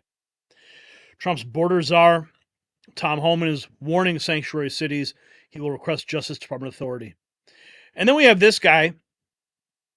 8 hours ago, Amuse posted, insurrection. The state of California is threatening to take pensions and charge police officers with felonies if they comply. with federal deportation laws. Law, state of Kansas, Bill Wells. I'm the mayor of the city of El Cajon, and there's a lot of talk about sanctuary cities and the sanctuary state of California. I want to make it clear right now that El Cajon is not a sanctuary city. We're going to do everything we can to work with the federal government to help ease this immigration problem, help solve this problem. The problem we're facing in El Cajon is that state law, state of California law, says that if a police officer does his duty that we're asking him to do by complying with the federal government, that police officer can be charged with a felony and lose his pension. So that puts us in a really serious situation, because it basically takes frontline police officers and puts them in the middle of this political crisis, this political argument between the city, the state, and the feds. I just want you to know we're working on this problem. I'm getting legal opinions. I'm reaching out to organizations to help give us legal assistance in fighting the state of California. I'm going to fight the state of California tooth and nail over this. I want you to know that I am going to do everything I can to make El Cajon part of the solution of this horrible immigration problem and not be used by the state of California to circumvent federal law. One of the things that you could do would be to send emails to every assembly member and every state senator in the state of California and the state attorney general, Rob Bonta, and of course the governor, and tell them that you do not want to be part of being a sanctuary state, and that you will rise up like the rest of the nation has done and throw these guys out of office if they don't comply. I need your help. Let's fight this thing together. Hey, this is Bill Wells. I'm the mayor of the city of El Cajon, and there's a lot of talk about sanctuary cities. California threatening to take pensions. At least that guy appears to be trying to clean up the mess with a call to action there. But we're going to keep track of this whole thing. It's not going to end. Oh, and then we have this. We have this. Illegal aliens are fleeing Springfield, Ohio. Remember that? The Haitians? Without any evidence, President-elect Trump's threat to carry out mass deportations is putting immigrant communities across the nation on edge. Take Springfield, Ohio, where Trump accused Haitian immigrants without any evidence of eating pets. Well, many are now leaving the city fearing deportation. CBS's Nicole Valdez spoke with a... Okay, well, maybe they should. So the border crisis is exposing the radical left's true agenda, folks. While illegals rush our borders and sanctuary cities defy federal law, Trump has shown that real leadership gets results. One call to Mexico accomplished more than 2 years of Biden's deliberate chaos. The question every American should be asking: why are Democrat mayors willing to face jail time to protect illegal aliens over their own citizens? Drop a comment below on that, and stand with border security by wearing our bold MAGAvengers gear. Yes, the MAGAvengers collection at shop.nextnewsnetwork.com. These exclusive pieces make a statement that can't be ignored. America's sovereignty is non-negotiable. Join the movement while supplies last. All right. I think I saw a super chat come through. Was that right? Did we see one? I think we did. Super chat. Scooby Dragon. Dropping $2. Howdy, people. Howdy, Scooby. Thank you for that. Right on. Okay, let's see what you guys are saying in the chat room. Jumping into that. Democrat Party before country, says Kay. It's more like the Justice League. Dirty deeds and blackmail, says Kimberly. Retards want to feed the illegals with USA resources. Next news is the best, gives the news straight and fast. Thank you. We've got, that's because the mayor said no fines or charges could be made. Scooby's here. Yes, give him a shark attack. No more pets left. Now they move on. Oh, that's brutal. Newsom is Pelosi's nephew by marriage. She wanted him to be president, but settled for Harris.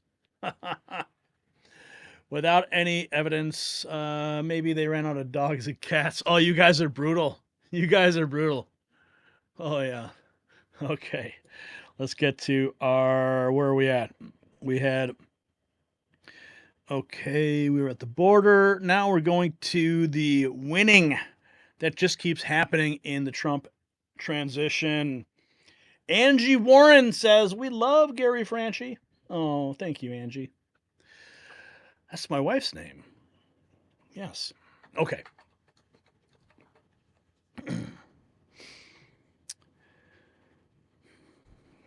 The destruction of the globalist machine is happening right before our eyes, patriots. Trump's transition is sending shockwaves through the deep state as the Department of Government Efficiency, DOGE, exposes billions in wasteful spending. Major corporations are dismantling their woke DEI programs faster than rats fleeing a sinking ship. We're talking Boeing, Ford, Starbucks. The dominoes are falling. Meanwhile, Trump's team is taking shape with names that have the establishment trembling. Pete Hegseth, Tulsi Gabbard, Pam Bondi, and the word is Kash Patel might be heading to the FBI or maybe even the DOJ.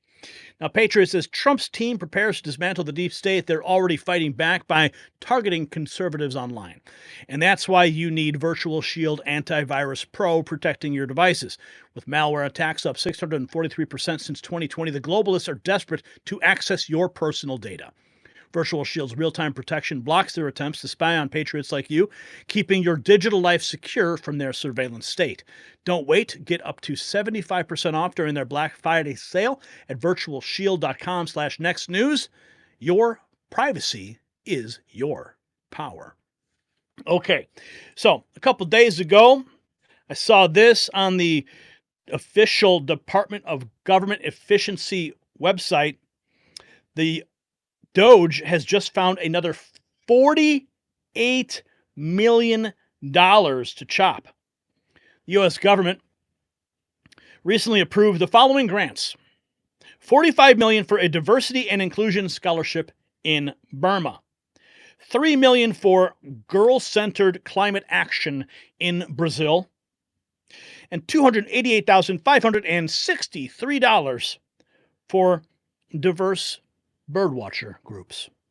Yeah, those are some of the grants that DOGE has already uncovered, which total over $48 million. Imagine what else we're going to find out. What's going on in those halls of power where all those grants are being processed.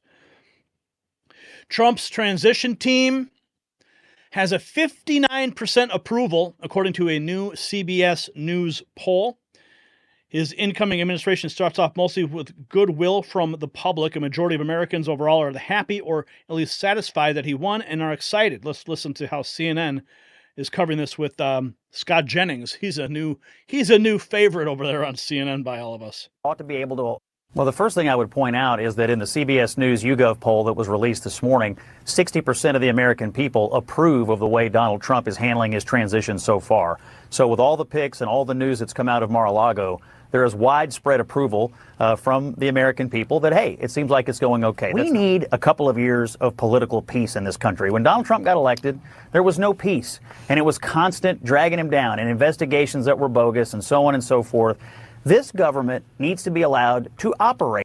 Do you see that the woman on the far side of the screen there? When he said peace, she started like smirking about the attacks. Let's go back. Watch her smirk. Hey, it seems like it's going okay. We need a couple of years of political peace in this country. When Donald Trump got elected, there was no peace, and it was constant dragging him down and investigations that were bogus and so on and so forth. This government needs to be allowed to operate. Republicans won the election. Wow. They have the presidency, they have the House, they have the Senate. Democrats need to fall in line here a little bit. They could be loyal opposition, but that doesn't mean you have to be totally obstructive. I think if they are, it's going to hurt them politically. The American people said we need some action, and Donald Trump and the Republicans ought to be able to take that action. It's the mandate delivered by the American people. Well, the first thing... Yeah, don't get in the way. You're going to get run over by the Trump train. Now, Ron Paul posted this 5 hours ago. He said, to my friends at the Department of Government Efficiency at the DOGE, don't forget about the big one, the rapid out-of-control increase in interest payments on the national debt. It's on autopilot. Political resistance will be extreme and overwhelming. So Ron Paul issuing a warning. As you know, Ron Paul has been in communication with Elon Musk and Vivek Ramaswamy to be a consultant with the DOGE. And I'm excited about that.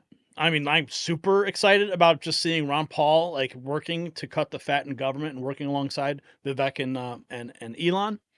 So, you know, when Ron Paul issues a warning, I really hope that they pay attention. And I know they do. I know that they are. Elon Musk, the media covering Doge on live TV is proof that we're living in a meme simulation. Doge. This can be really interesting how it works. Ready to clean house. Some already celebrating the DC outsiders to lead the Department of Government Efficiency. Elon Musk on X earlier today. I still can't believe Doge is real, but I think it's actually going to work. With And Elon Musk is just having the time of his life watching these things come to fruition. He posted this in a meeting with senior military officers today. They told me, ready for this, it now takes longer to renovate stairs, 24 months, in the Pentagon than it took to build the entire Pentagon, 16 months in the 1940s. Talk about government waste. And he was quote tweeting Vivek Ramaswamy, who said, yes, it's true. Cutting bureaucracy will reduce the federal deficit, but the real win will be its pro-growth effect. The biggest cost of bureaucracy isn't the headcount cost. It's the bureaucrats that bureaucrats find legally dubious things to do that stifle freedom and depress our economy. And then Vivek was quote tweeting the rabbit hole. Doge will have to make some tough decisions on who to cut and who to keep. It's a consequence of decades of politicians irresponsibly stretching the role of government into areas where it does not belong. How many government employees will Trump and Elon cut? And right now, the forecast is stating 71,000 employees. I think it looks like it was at a high point, it was around 160. That's one of these betting markets. These are all the thing now, betting markets. But I think there'll be more, personally.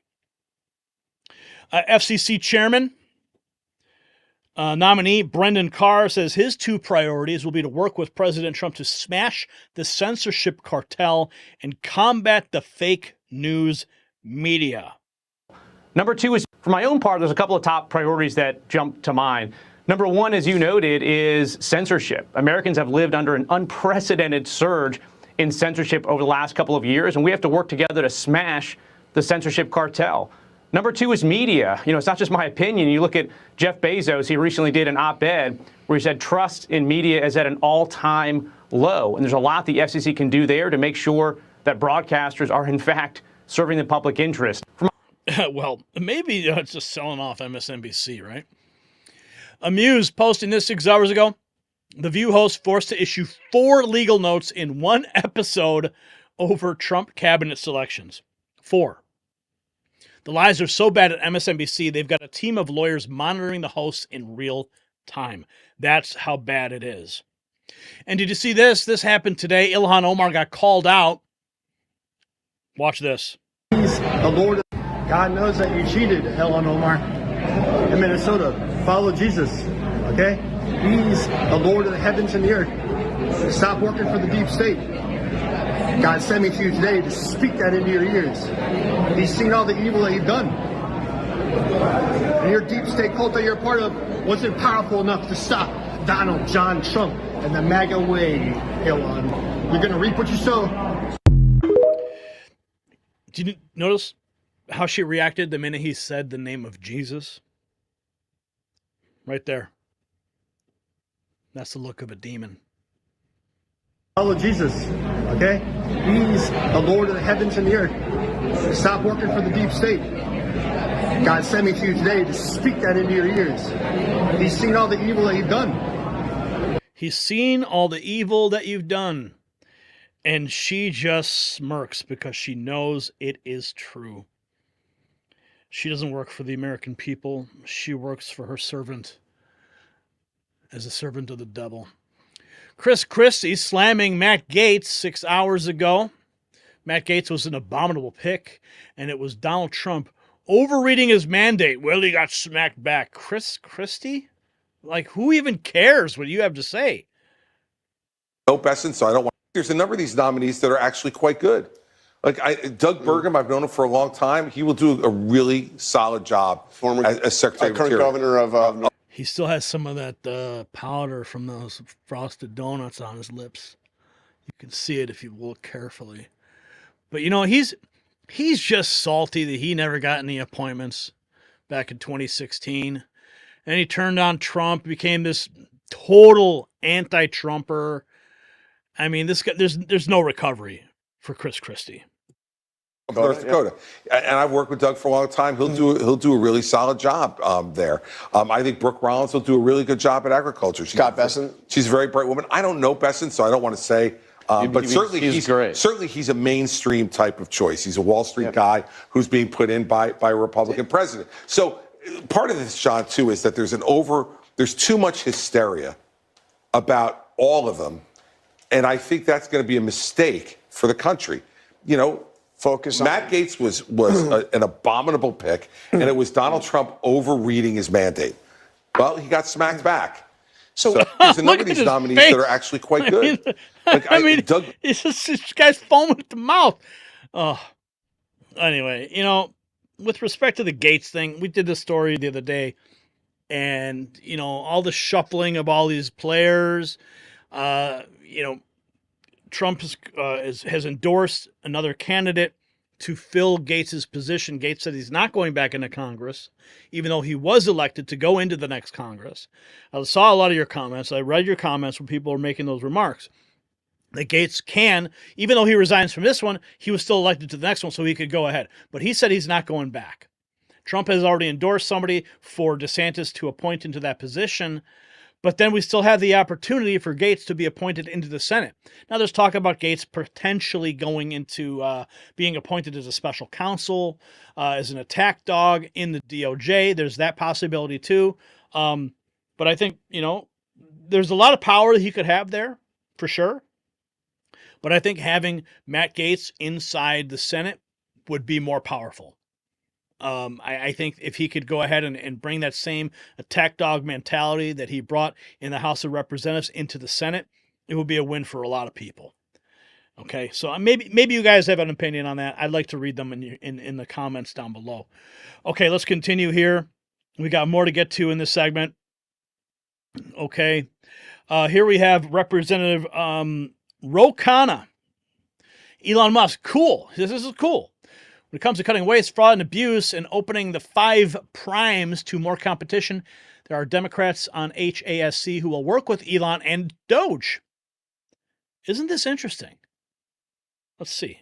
Government like Elon Musk. I do want to ask you about, we were just talking about this a few moments ago, Doge, as it's called, this Department of Government Efficiency, led by Vivek Ramaswamy and Elon Musk. You come from Silicon Valley. You represent that part of the country. What are your thoughts on this? I mean, should this be taken seriously? Should 2 people from outside of government like Elon Musk and Vivek Ramaswamy have that kind of sway over what stays and what goes in the federal government? Well, ultimately, they're going to provide recommendations. It's Congress that appropriates money.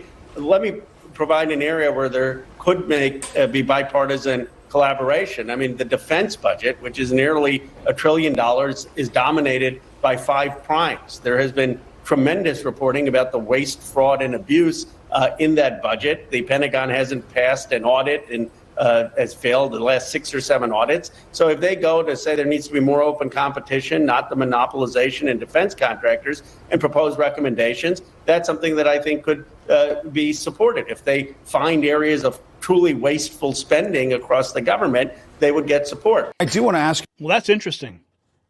We're seeing, this is the second clip that I've seen of some bipartisan support for cutting a lot of the waste in government. So that's definitely a good sign. That a lot of people are seeing eye to eye on this government waste. Let's continue. Yes.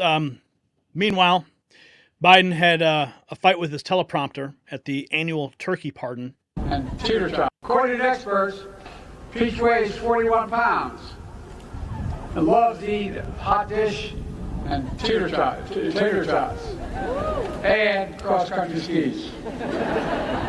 You know, dreams to see, but the real dream he has is to see the Northern Lights, I'm told. According to what? 56 days. Sean Farash making it clear that we won't have much more to endure from this guy. The popularity of real Donald Trump grows. Elon Musk continuing to post. Despite the meltdowns from legacy media, the American people support President-elect Trump's handling of the situation, transition, and his cabinet picks. In Palm Beach. Our latest CBS News poll shows that 59% of Americans approve of how President-elect Donald Trump is handling the presidential transition. Trump has kept up a steady drumbeat of staffing announcements from his Mar-a-Lago resort in Palm Beach, Florida. And that is where we find our Nicole Killian this morning with the latest. After Saturday lunch with one of the senators who will vote on his cabinet picks, President-elect Donald Trump announced former domestic policy advisor Brooke Rollins for Agriculture Secretary.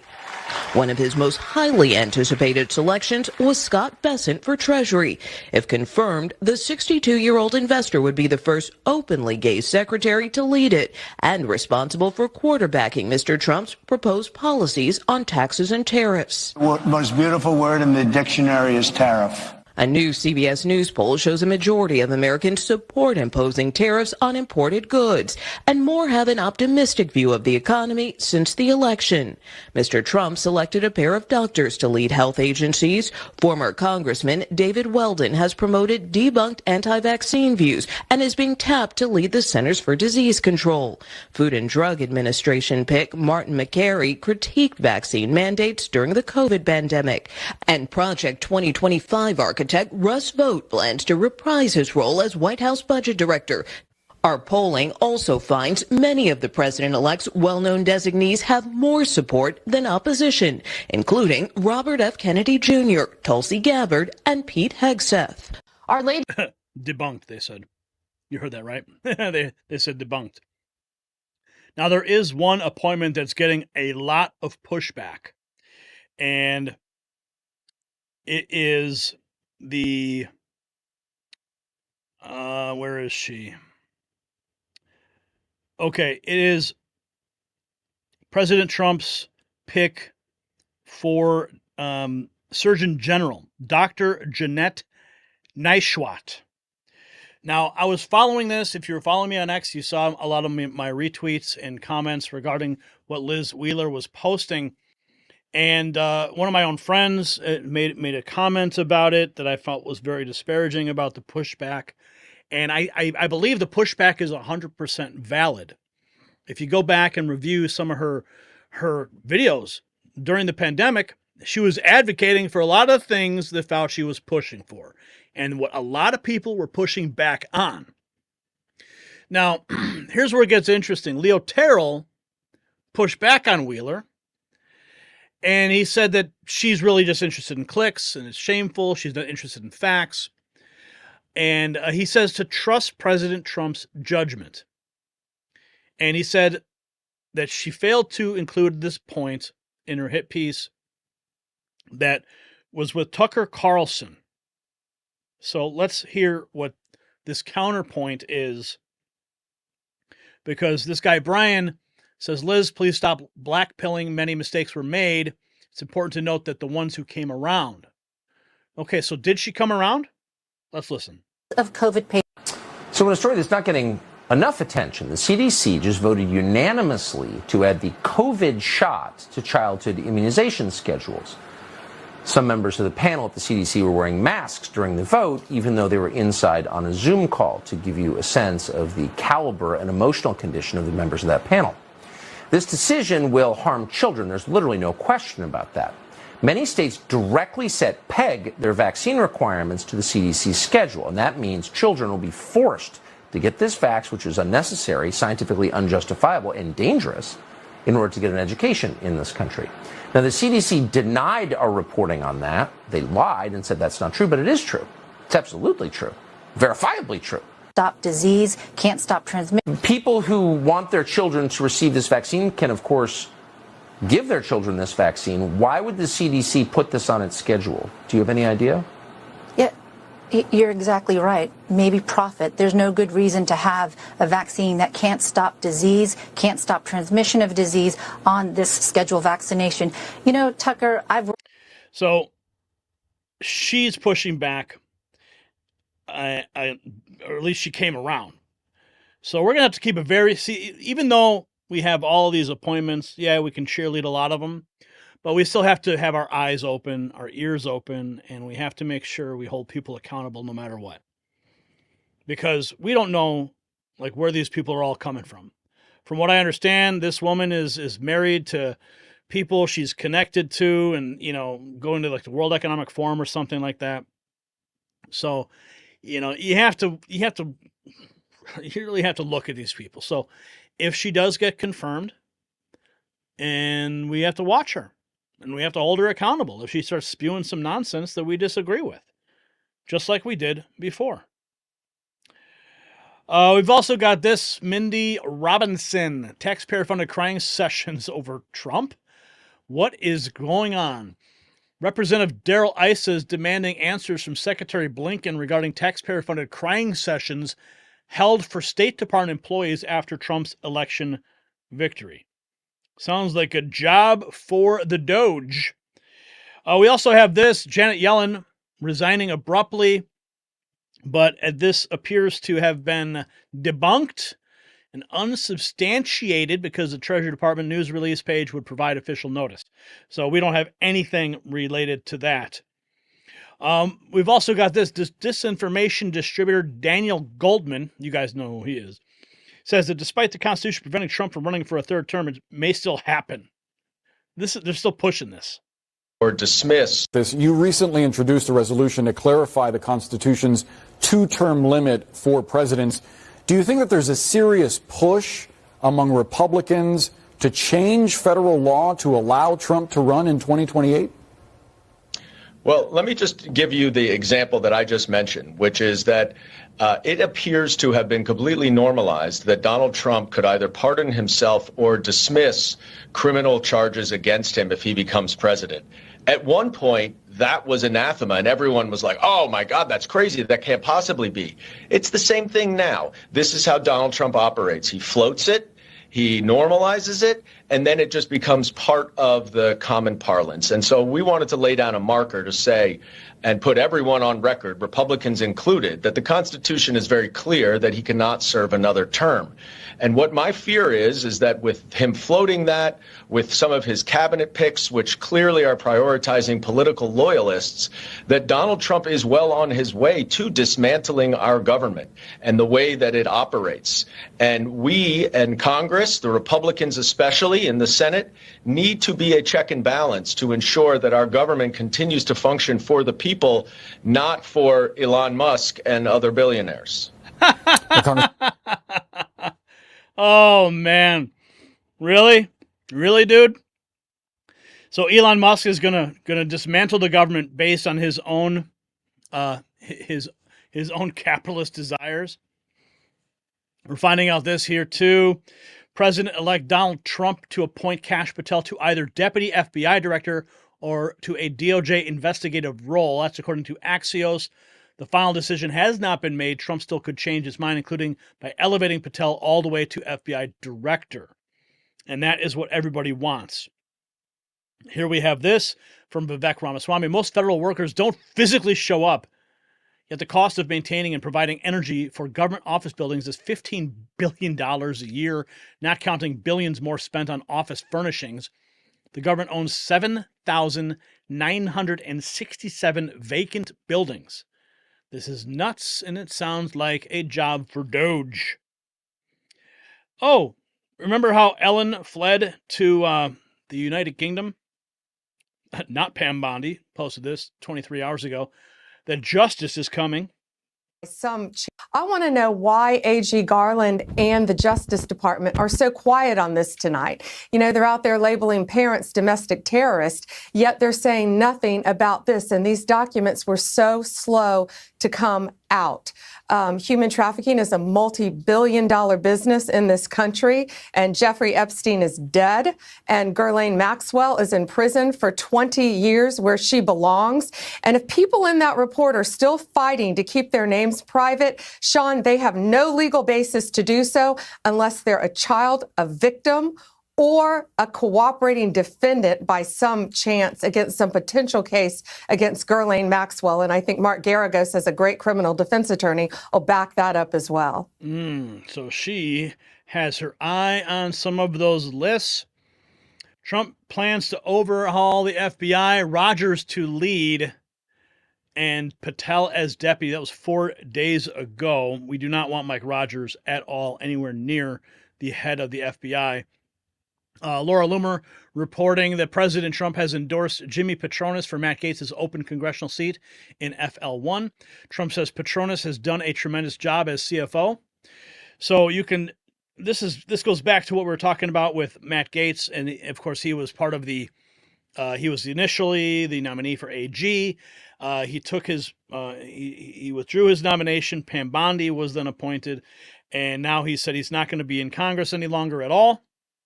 And now there's going to be an appointment into that seat, which, of course, there's also the appointment into the Senate seat, and we're going to wait and see. Hopefully, I'd like to see, like you've heard me say this, I'd like to see Gaetz as a senator. And then we have the CNN forced to admit Americans are in love with the transition. Meets the historical. Take a look here. President Trump's transition net approval. You go back to November of 2016. Look at this. It was just at plus 1 point. Just at plus 1 point. That is well below the historical norm. Look at where we are today. Significantly higher, plus 18 points. That's 17 points higher on the presidential transition net approval rating. The bottom line is this. If 8 years ago Americans were lukewarm on Donald Trump, at this particular point, they're giving him much more the benefit of the doubt. A lot more Americans are in love with this transition. This much more meets the historical norms where normally presidents get that boost coming out of their victory. And what we're seeing here is Donald Trump's presidential transition is getting a thumbs up, and dare I say, 2 thumbs up from the American people. And, you know, we're still on the appointment phase at this point, but it does give insight to sort of where this team is thinking to lead some of these key departments, of course. I mean, but how do people feel about the prospects of his presidency, given the context of some of these picks? Yeah, it's not just that they like what Donald Trump is doing right now. They're optimistic for the future. So, again, let's compare ourselves now versus where we were 8 years ago. And what you see 8 years ago, 53% of Americans were scared or concerned, the majority towards the upcoming Trump term. Look at where we are now. The shoe is on the other foot. 53% of Americans are excited or optimistic. It's flip-flop, where a narrow majority 8 years ago were scared or concerned about the upcoming Trump term. Now what we see is that the majority is excited or optimistic about the Trump term. So what we're just seeing is very different numbers from where we were 8 years ago. 8 years ago, folks really were not that in love with the Trump transition. Now they are, and more than that, looking forward to the upcoming Trump term.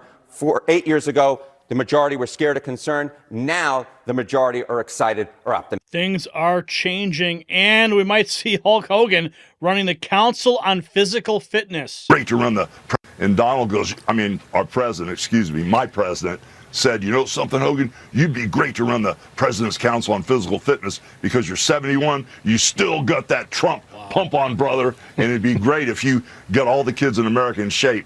My thing is, I'm a beach bum, brother. I love staying on the beach, but you never know. It could happen. And Donald Trump may tap Hulk Hogan to run the Council on Physical Fitness. Trumpomania is going to run wild on you, brother. Sean Farash posting that. Jack Posobiec posting 8 hours ago. Trump nominees facing positive chances on Capitol Hill. Pete Hegseth, Tulsi Gabbard, Pam Bondi, and RFK are next. Meanwhile, Kamala Harris, where's she doing? Well, she may run for governor of California in 2026 or president in 2028. Were held today. Vice President Kamala Harris lost the 2024 presidential election earlier this month, but a new poll suggests she's still the favorite among Democratic voters for the 2028 nomination. According to a survey by Echelon Insights, 41% of likely Democratic voters would back Harris if the primary were held today, putting her far ahead of California Governor Gavin Newsom at 8% and Pennsylvania Governor Josh Shapiro at 7%. Okay, well, yeah, that honeymoon's not going to last. We've also got this. Several major corporations have begun dismantling their DEI policies. Let's listen. On November 5th, American companies and lawmakers already rolling back DEI initiatives in response to Trump's election victory. Did DEI die on November 5th? I think it certainly did. And you're already seeing some of the consequences of this in the private sector, where several companies are sort of rolling out these plans to roll back their own DEI initiatives that they've set in place over the past few years. But of course, I think it's going to be much more difficult to tackle DEI at the root than these companies and even some Republicans may expect. And that's because this is a big money-making racket, Todd. One Harvard professor estimates that U.S. companies spend about $8 billion per year on diversity trainings alone. That does not include the very profitable DEI consultants who can charge up to 6 figures for their work when they go into some of these corporations. And then, of course, there's the other issue, which is that even if you get rid of DEI initiatives in some of these private companies, and even at the federal government level, you still have not tackled the root of the issue, which is higher education. These ideas did not come from nowhere. They need to be torn out root and branch from our colleges and our universities, which, by the way, are also funded by our taxpayer dollars. So DEI is dying. Doge is on the hunt. Ron Paul issuing his warnings. And Elon Musk is loving every minute of it. The View melting down. Elon Musk getting confronted. Krispy Kreme, well, forgot to wipe his mouth after that donut buffet. Even Democrats are jumping on the Doge wagon. Joe Biden fighting with his teleprompters and, just overall good things happening. So the writing's on the wall, folks. The deep state's grip on power is crumbling, from the Pentagon's ridiculous inefficiency to the collapse of woke corporate America. Trump's return is already reshaping our nation. Doge finding another $48 million in wasteful spending, and that's just the beginning. So the question I want you to consider in the comments: how desperate will these globalists become as their control slips away? You can show your support for the America First movement with our exclusive MAGA Avengers collection at shop.nextnewsnetwork.com. Each MAGA Avengers piece represents a blow against the bureaucratic machine. Join the revolution while these limited edition designs are still available. Link in description. All right.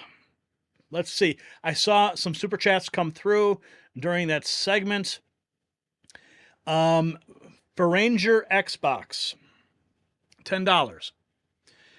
I was fired from my career of 13 years, stellar work record, honorably discharged American veteran father of straight A kids, fired November 15, 2020 for a video about the stolen election defense contractor. Oh, man. And another one, $5. I sent Don Jr. an 18-page registered mail courtesy of Portland, Connecticut. Gary, please, fingers slipping. For Ranger Xbox, another $2. He says, I'm almost homeless. I have 2 kids. Oh, man. I'm so sorry, man. I don't know what to say, but I hope that someone here is listening, and I hope that someone here hears your message tonight for Ranger, and something can be done.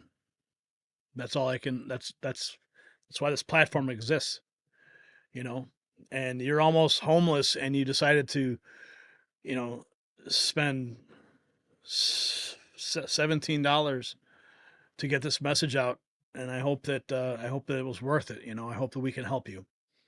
I hope everyone listening. So I guess look for his message. I don't know if it's still in the chat or not, but scroll through the messages, scroll through the chat room, find his name and his icon there, and click on his icon in the chat. Go to his channel and try to reach out to him. If there's something anyone can do, please. That's what we're here for. Okay, we're a family, and we got to make sure this guy gets the help he needs. I don't know what exactly the help is, but maybe he'll have a clearer picture if you reach out to him directly. Okay. We got some more chat room messages coming in here. Let's see.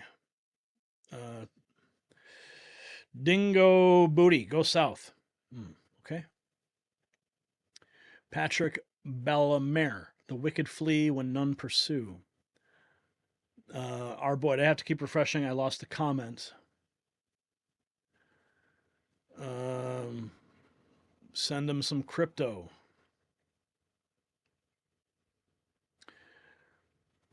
Okay, let's get to our next topic tonight. This is more good news.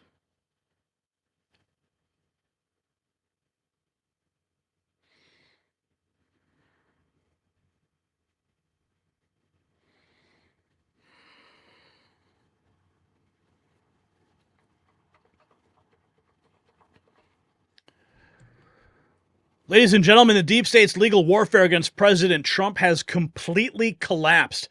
Jack Smith, the hand-picked hitman, has officially waved the white flag, dropping all charges after wasting over $100 million of your tax dollars on a witch hunt. Damian Williams, the U.S. Attorney for the Southern District of New York, is suddenly resigning. Even Democrat Representative Dan Goldman rushed to CNN in desperation to cry about the collapse of their narrative. This is not just a legal victory, patriots. This is a full vindication of everything that we have been telling you about the weaponization of our justice system. And speaking of victory over aging systems, patriots, there's a truth the establishment doesn't want you to know. After age 20, your body produces 12% less collagen each decade. Those sagging skin and wrinkles, that's your collagen reserves depleting. The BioTrust Revolutionary Collagen Formula combines all 5 critical collagen types your skin needs.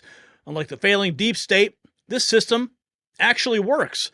Get 51% off plus free VIP coaching in our Skin Health ebook at healthwithgary.com.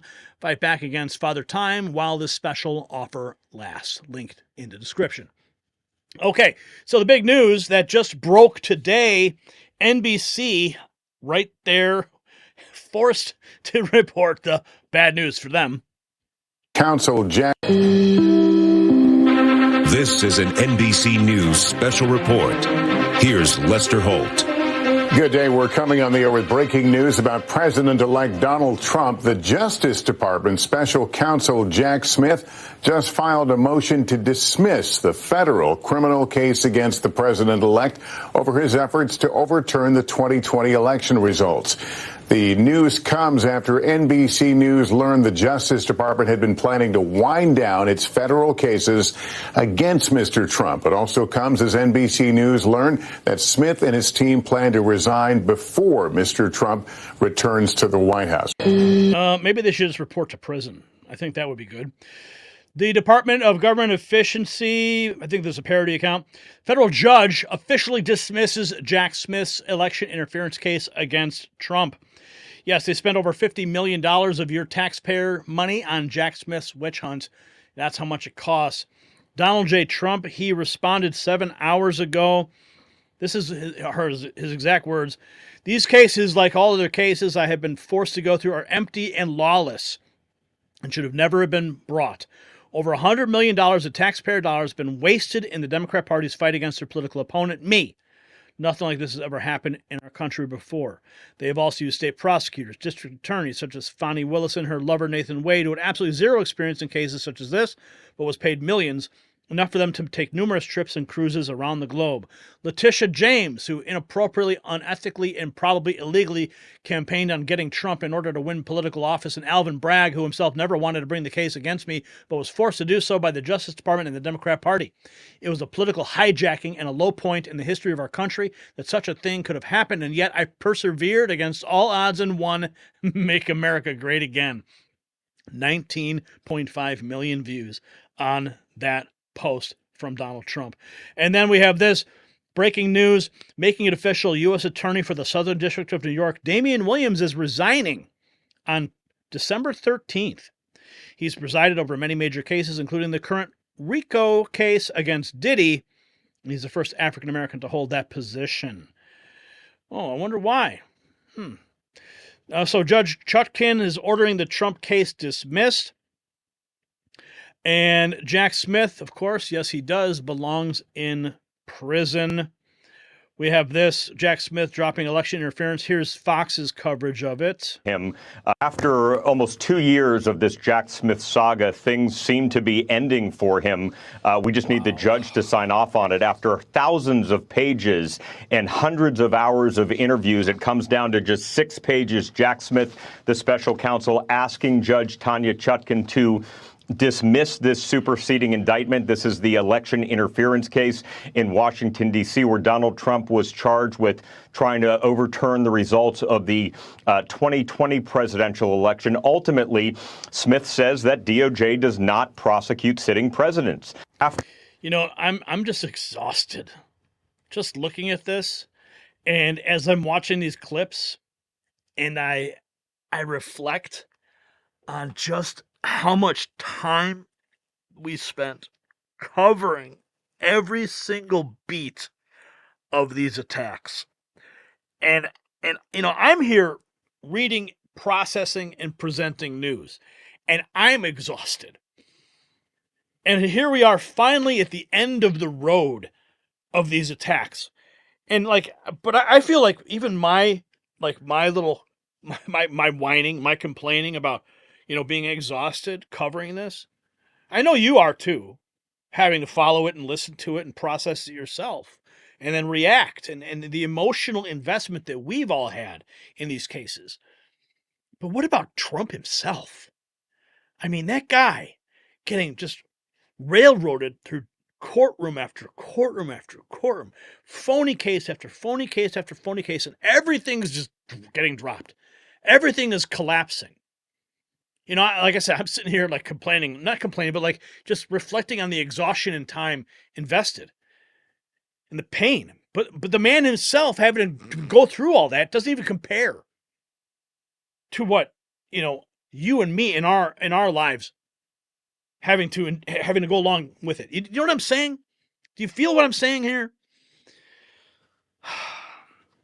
That's why, like, I look at it and I sigh, because it's just been such a long freaking road.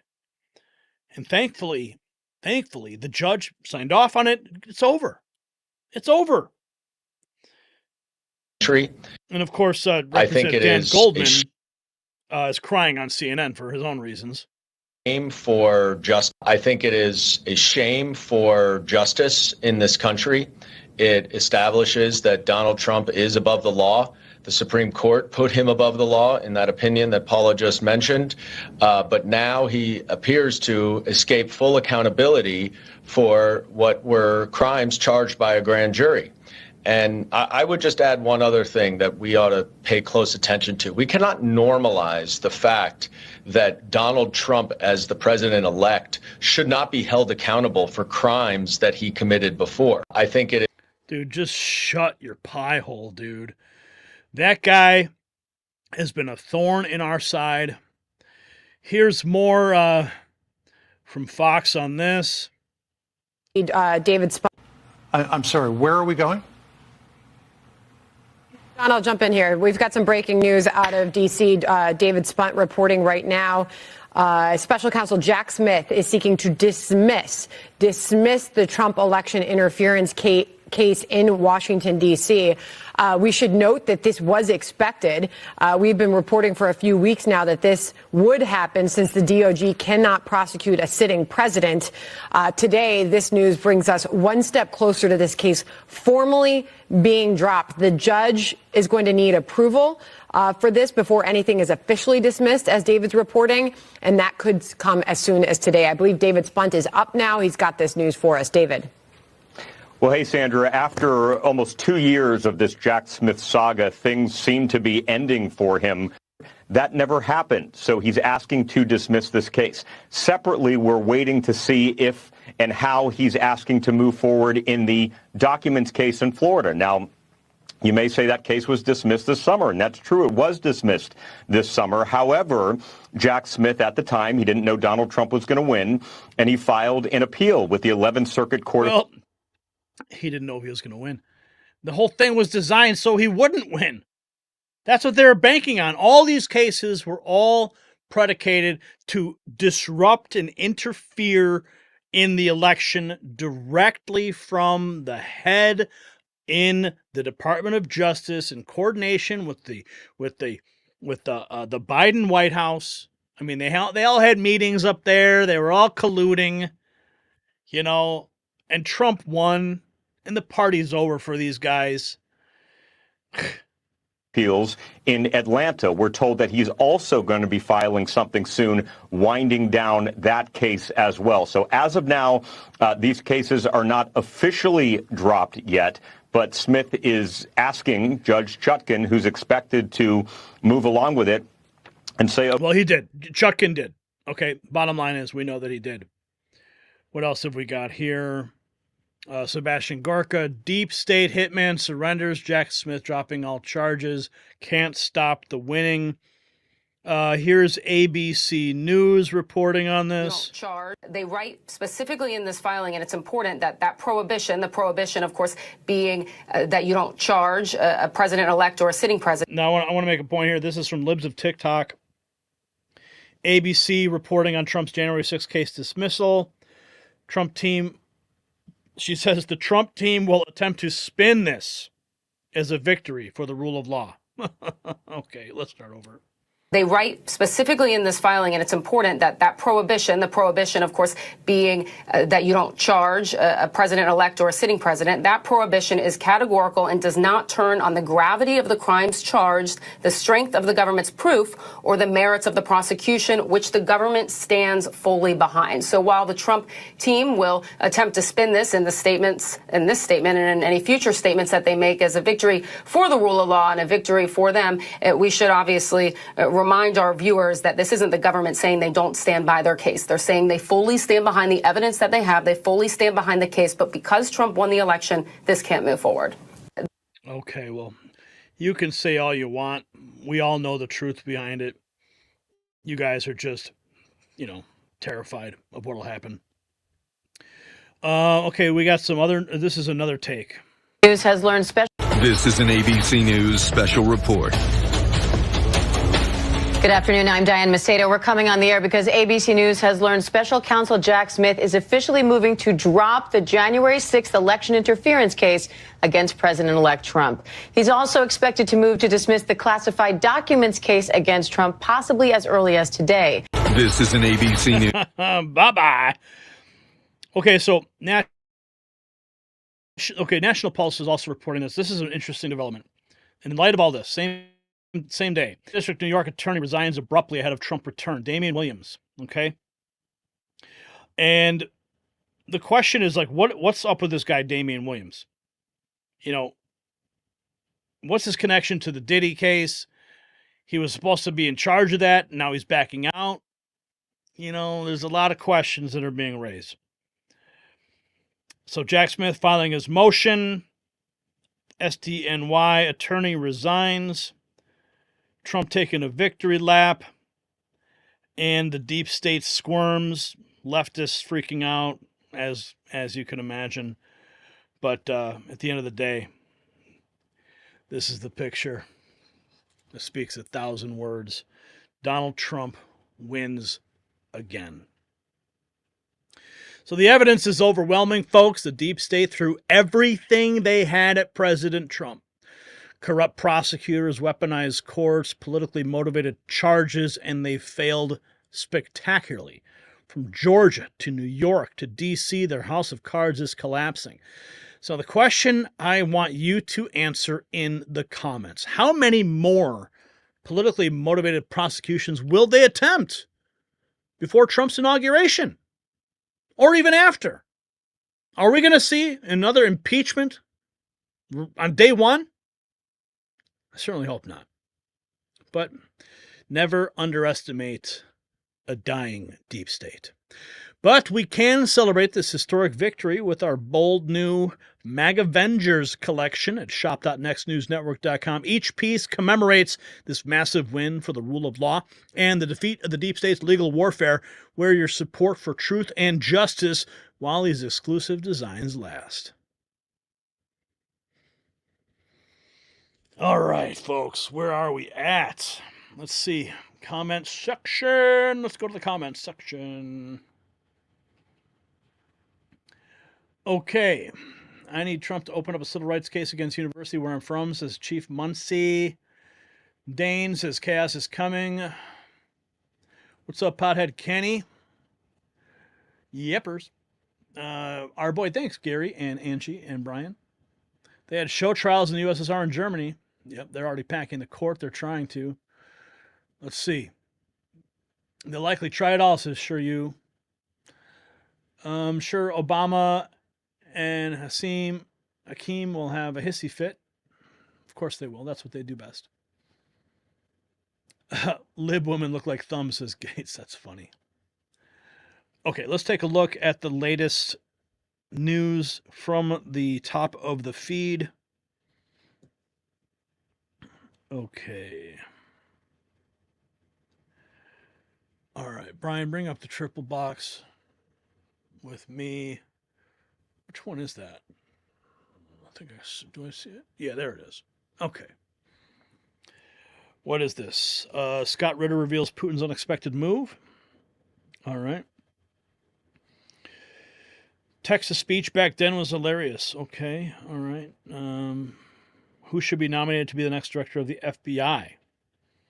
Let's see. MAGA Kitty. All right. We have... Look at this. Oh, you guys, it's hard to see it. Is there... Okay, maybe I'll just show you this... that one. Here we go. Yes. There we go. You see it now? Is it there? Maybe I clicked the wrong one.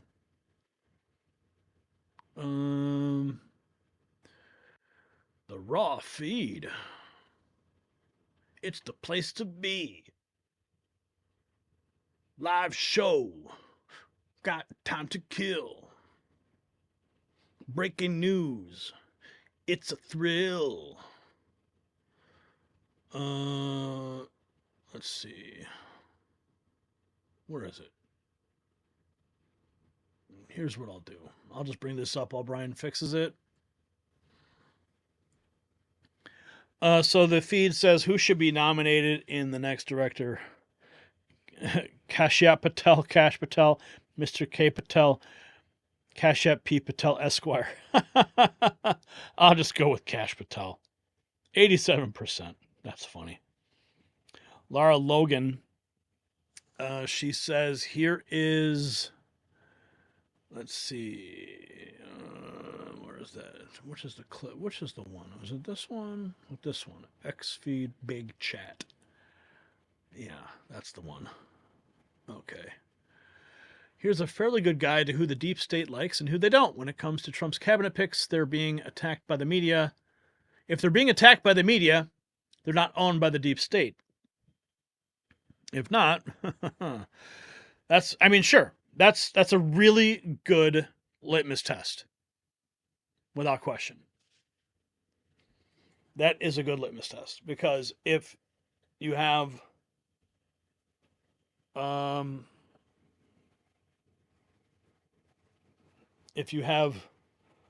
like if all the Senate, like the neocons and the establishment rally to someone like, oh yeah, Rubio's going to be an easy nomination. Well, it certainly should worry you. Okay, if the media comes out and attacks the person, that's because that person who's being nominated is going to expose something that the media doesn't want, because the media is running cover for the government. That's what they always do. They run the cover for the establishment. Good litmus test. Thank you, Lara Logan. 3 minutes ago, she posted that. Beautiful. A beloved Michigan pastor struck and killed by an illegal migrant who allegedly blew through a red light. Oh, man. Doge designer, since Gavin Newsom became governor, over 150 companies have left California. Let's see. Gavin Newsom's such a clown, he tried to take credit for Elon Musk's success. Wow. Of course he would. Elon Musk giving the clown emoji. What is this? An important message from the Dilly meme team. Okay. Someone playing guitar. Great. All right. Okay, folks. I got thumbnails to make tonight. I don't want to be up till 4 a.m. again, screwing up everything with our production flow. And got more work to do. So, ladies and gentlemen, what we witnessed tonight is nothing short of historic. The deep state's desperate attempts to maintain control are failing on every front. Jack Smith's complete surrender marks the end of their legal warfare against Trump, while NATO's desperate war preparation expose their determination to create chaos before he takes office. The border situation is reaching a critical point as caravans rush towards America, but Trump has already shown what real leadership looks like.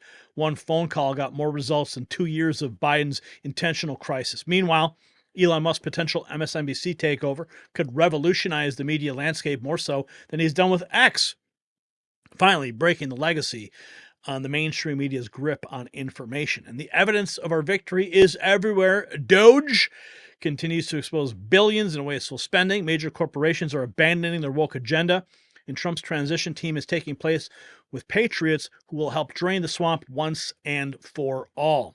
So, patriots, know this would be possible without your support. The mainstream media wants to silence voices like ours, but together we're too strong to be stopped. If you value independent journalism that brings you the truth that they don't want you to hear, please consider supporting our work through the donation links in the description. Every contribution helps us stay on the air and continue exposing their corruption. And remember, you can show your support for real news by visiting shop.nextnewsnetwork.com. Our exclusive Mag Avengers collection lets the world know where you stand. These designs celebrate our victory, so make sure you grab a piece and make a powerful statement. I want to thank all of our viewers who have participated in tonight's discussion through Super Chats and Rumble Rants. Your engagement and support mean everything to us. Remember to follow us across all platforms, YouTube, Rumble, and X, because the censors could strike at any moment. This is the Raw Feed, standing firm for truth and justice in an age of lies. And until next time, stay vigilant, stay informed, and keep fighting for America. Good night, Patriots.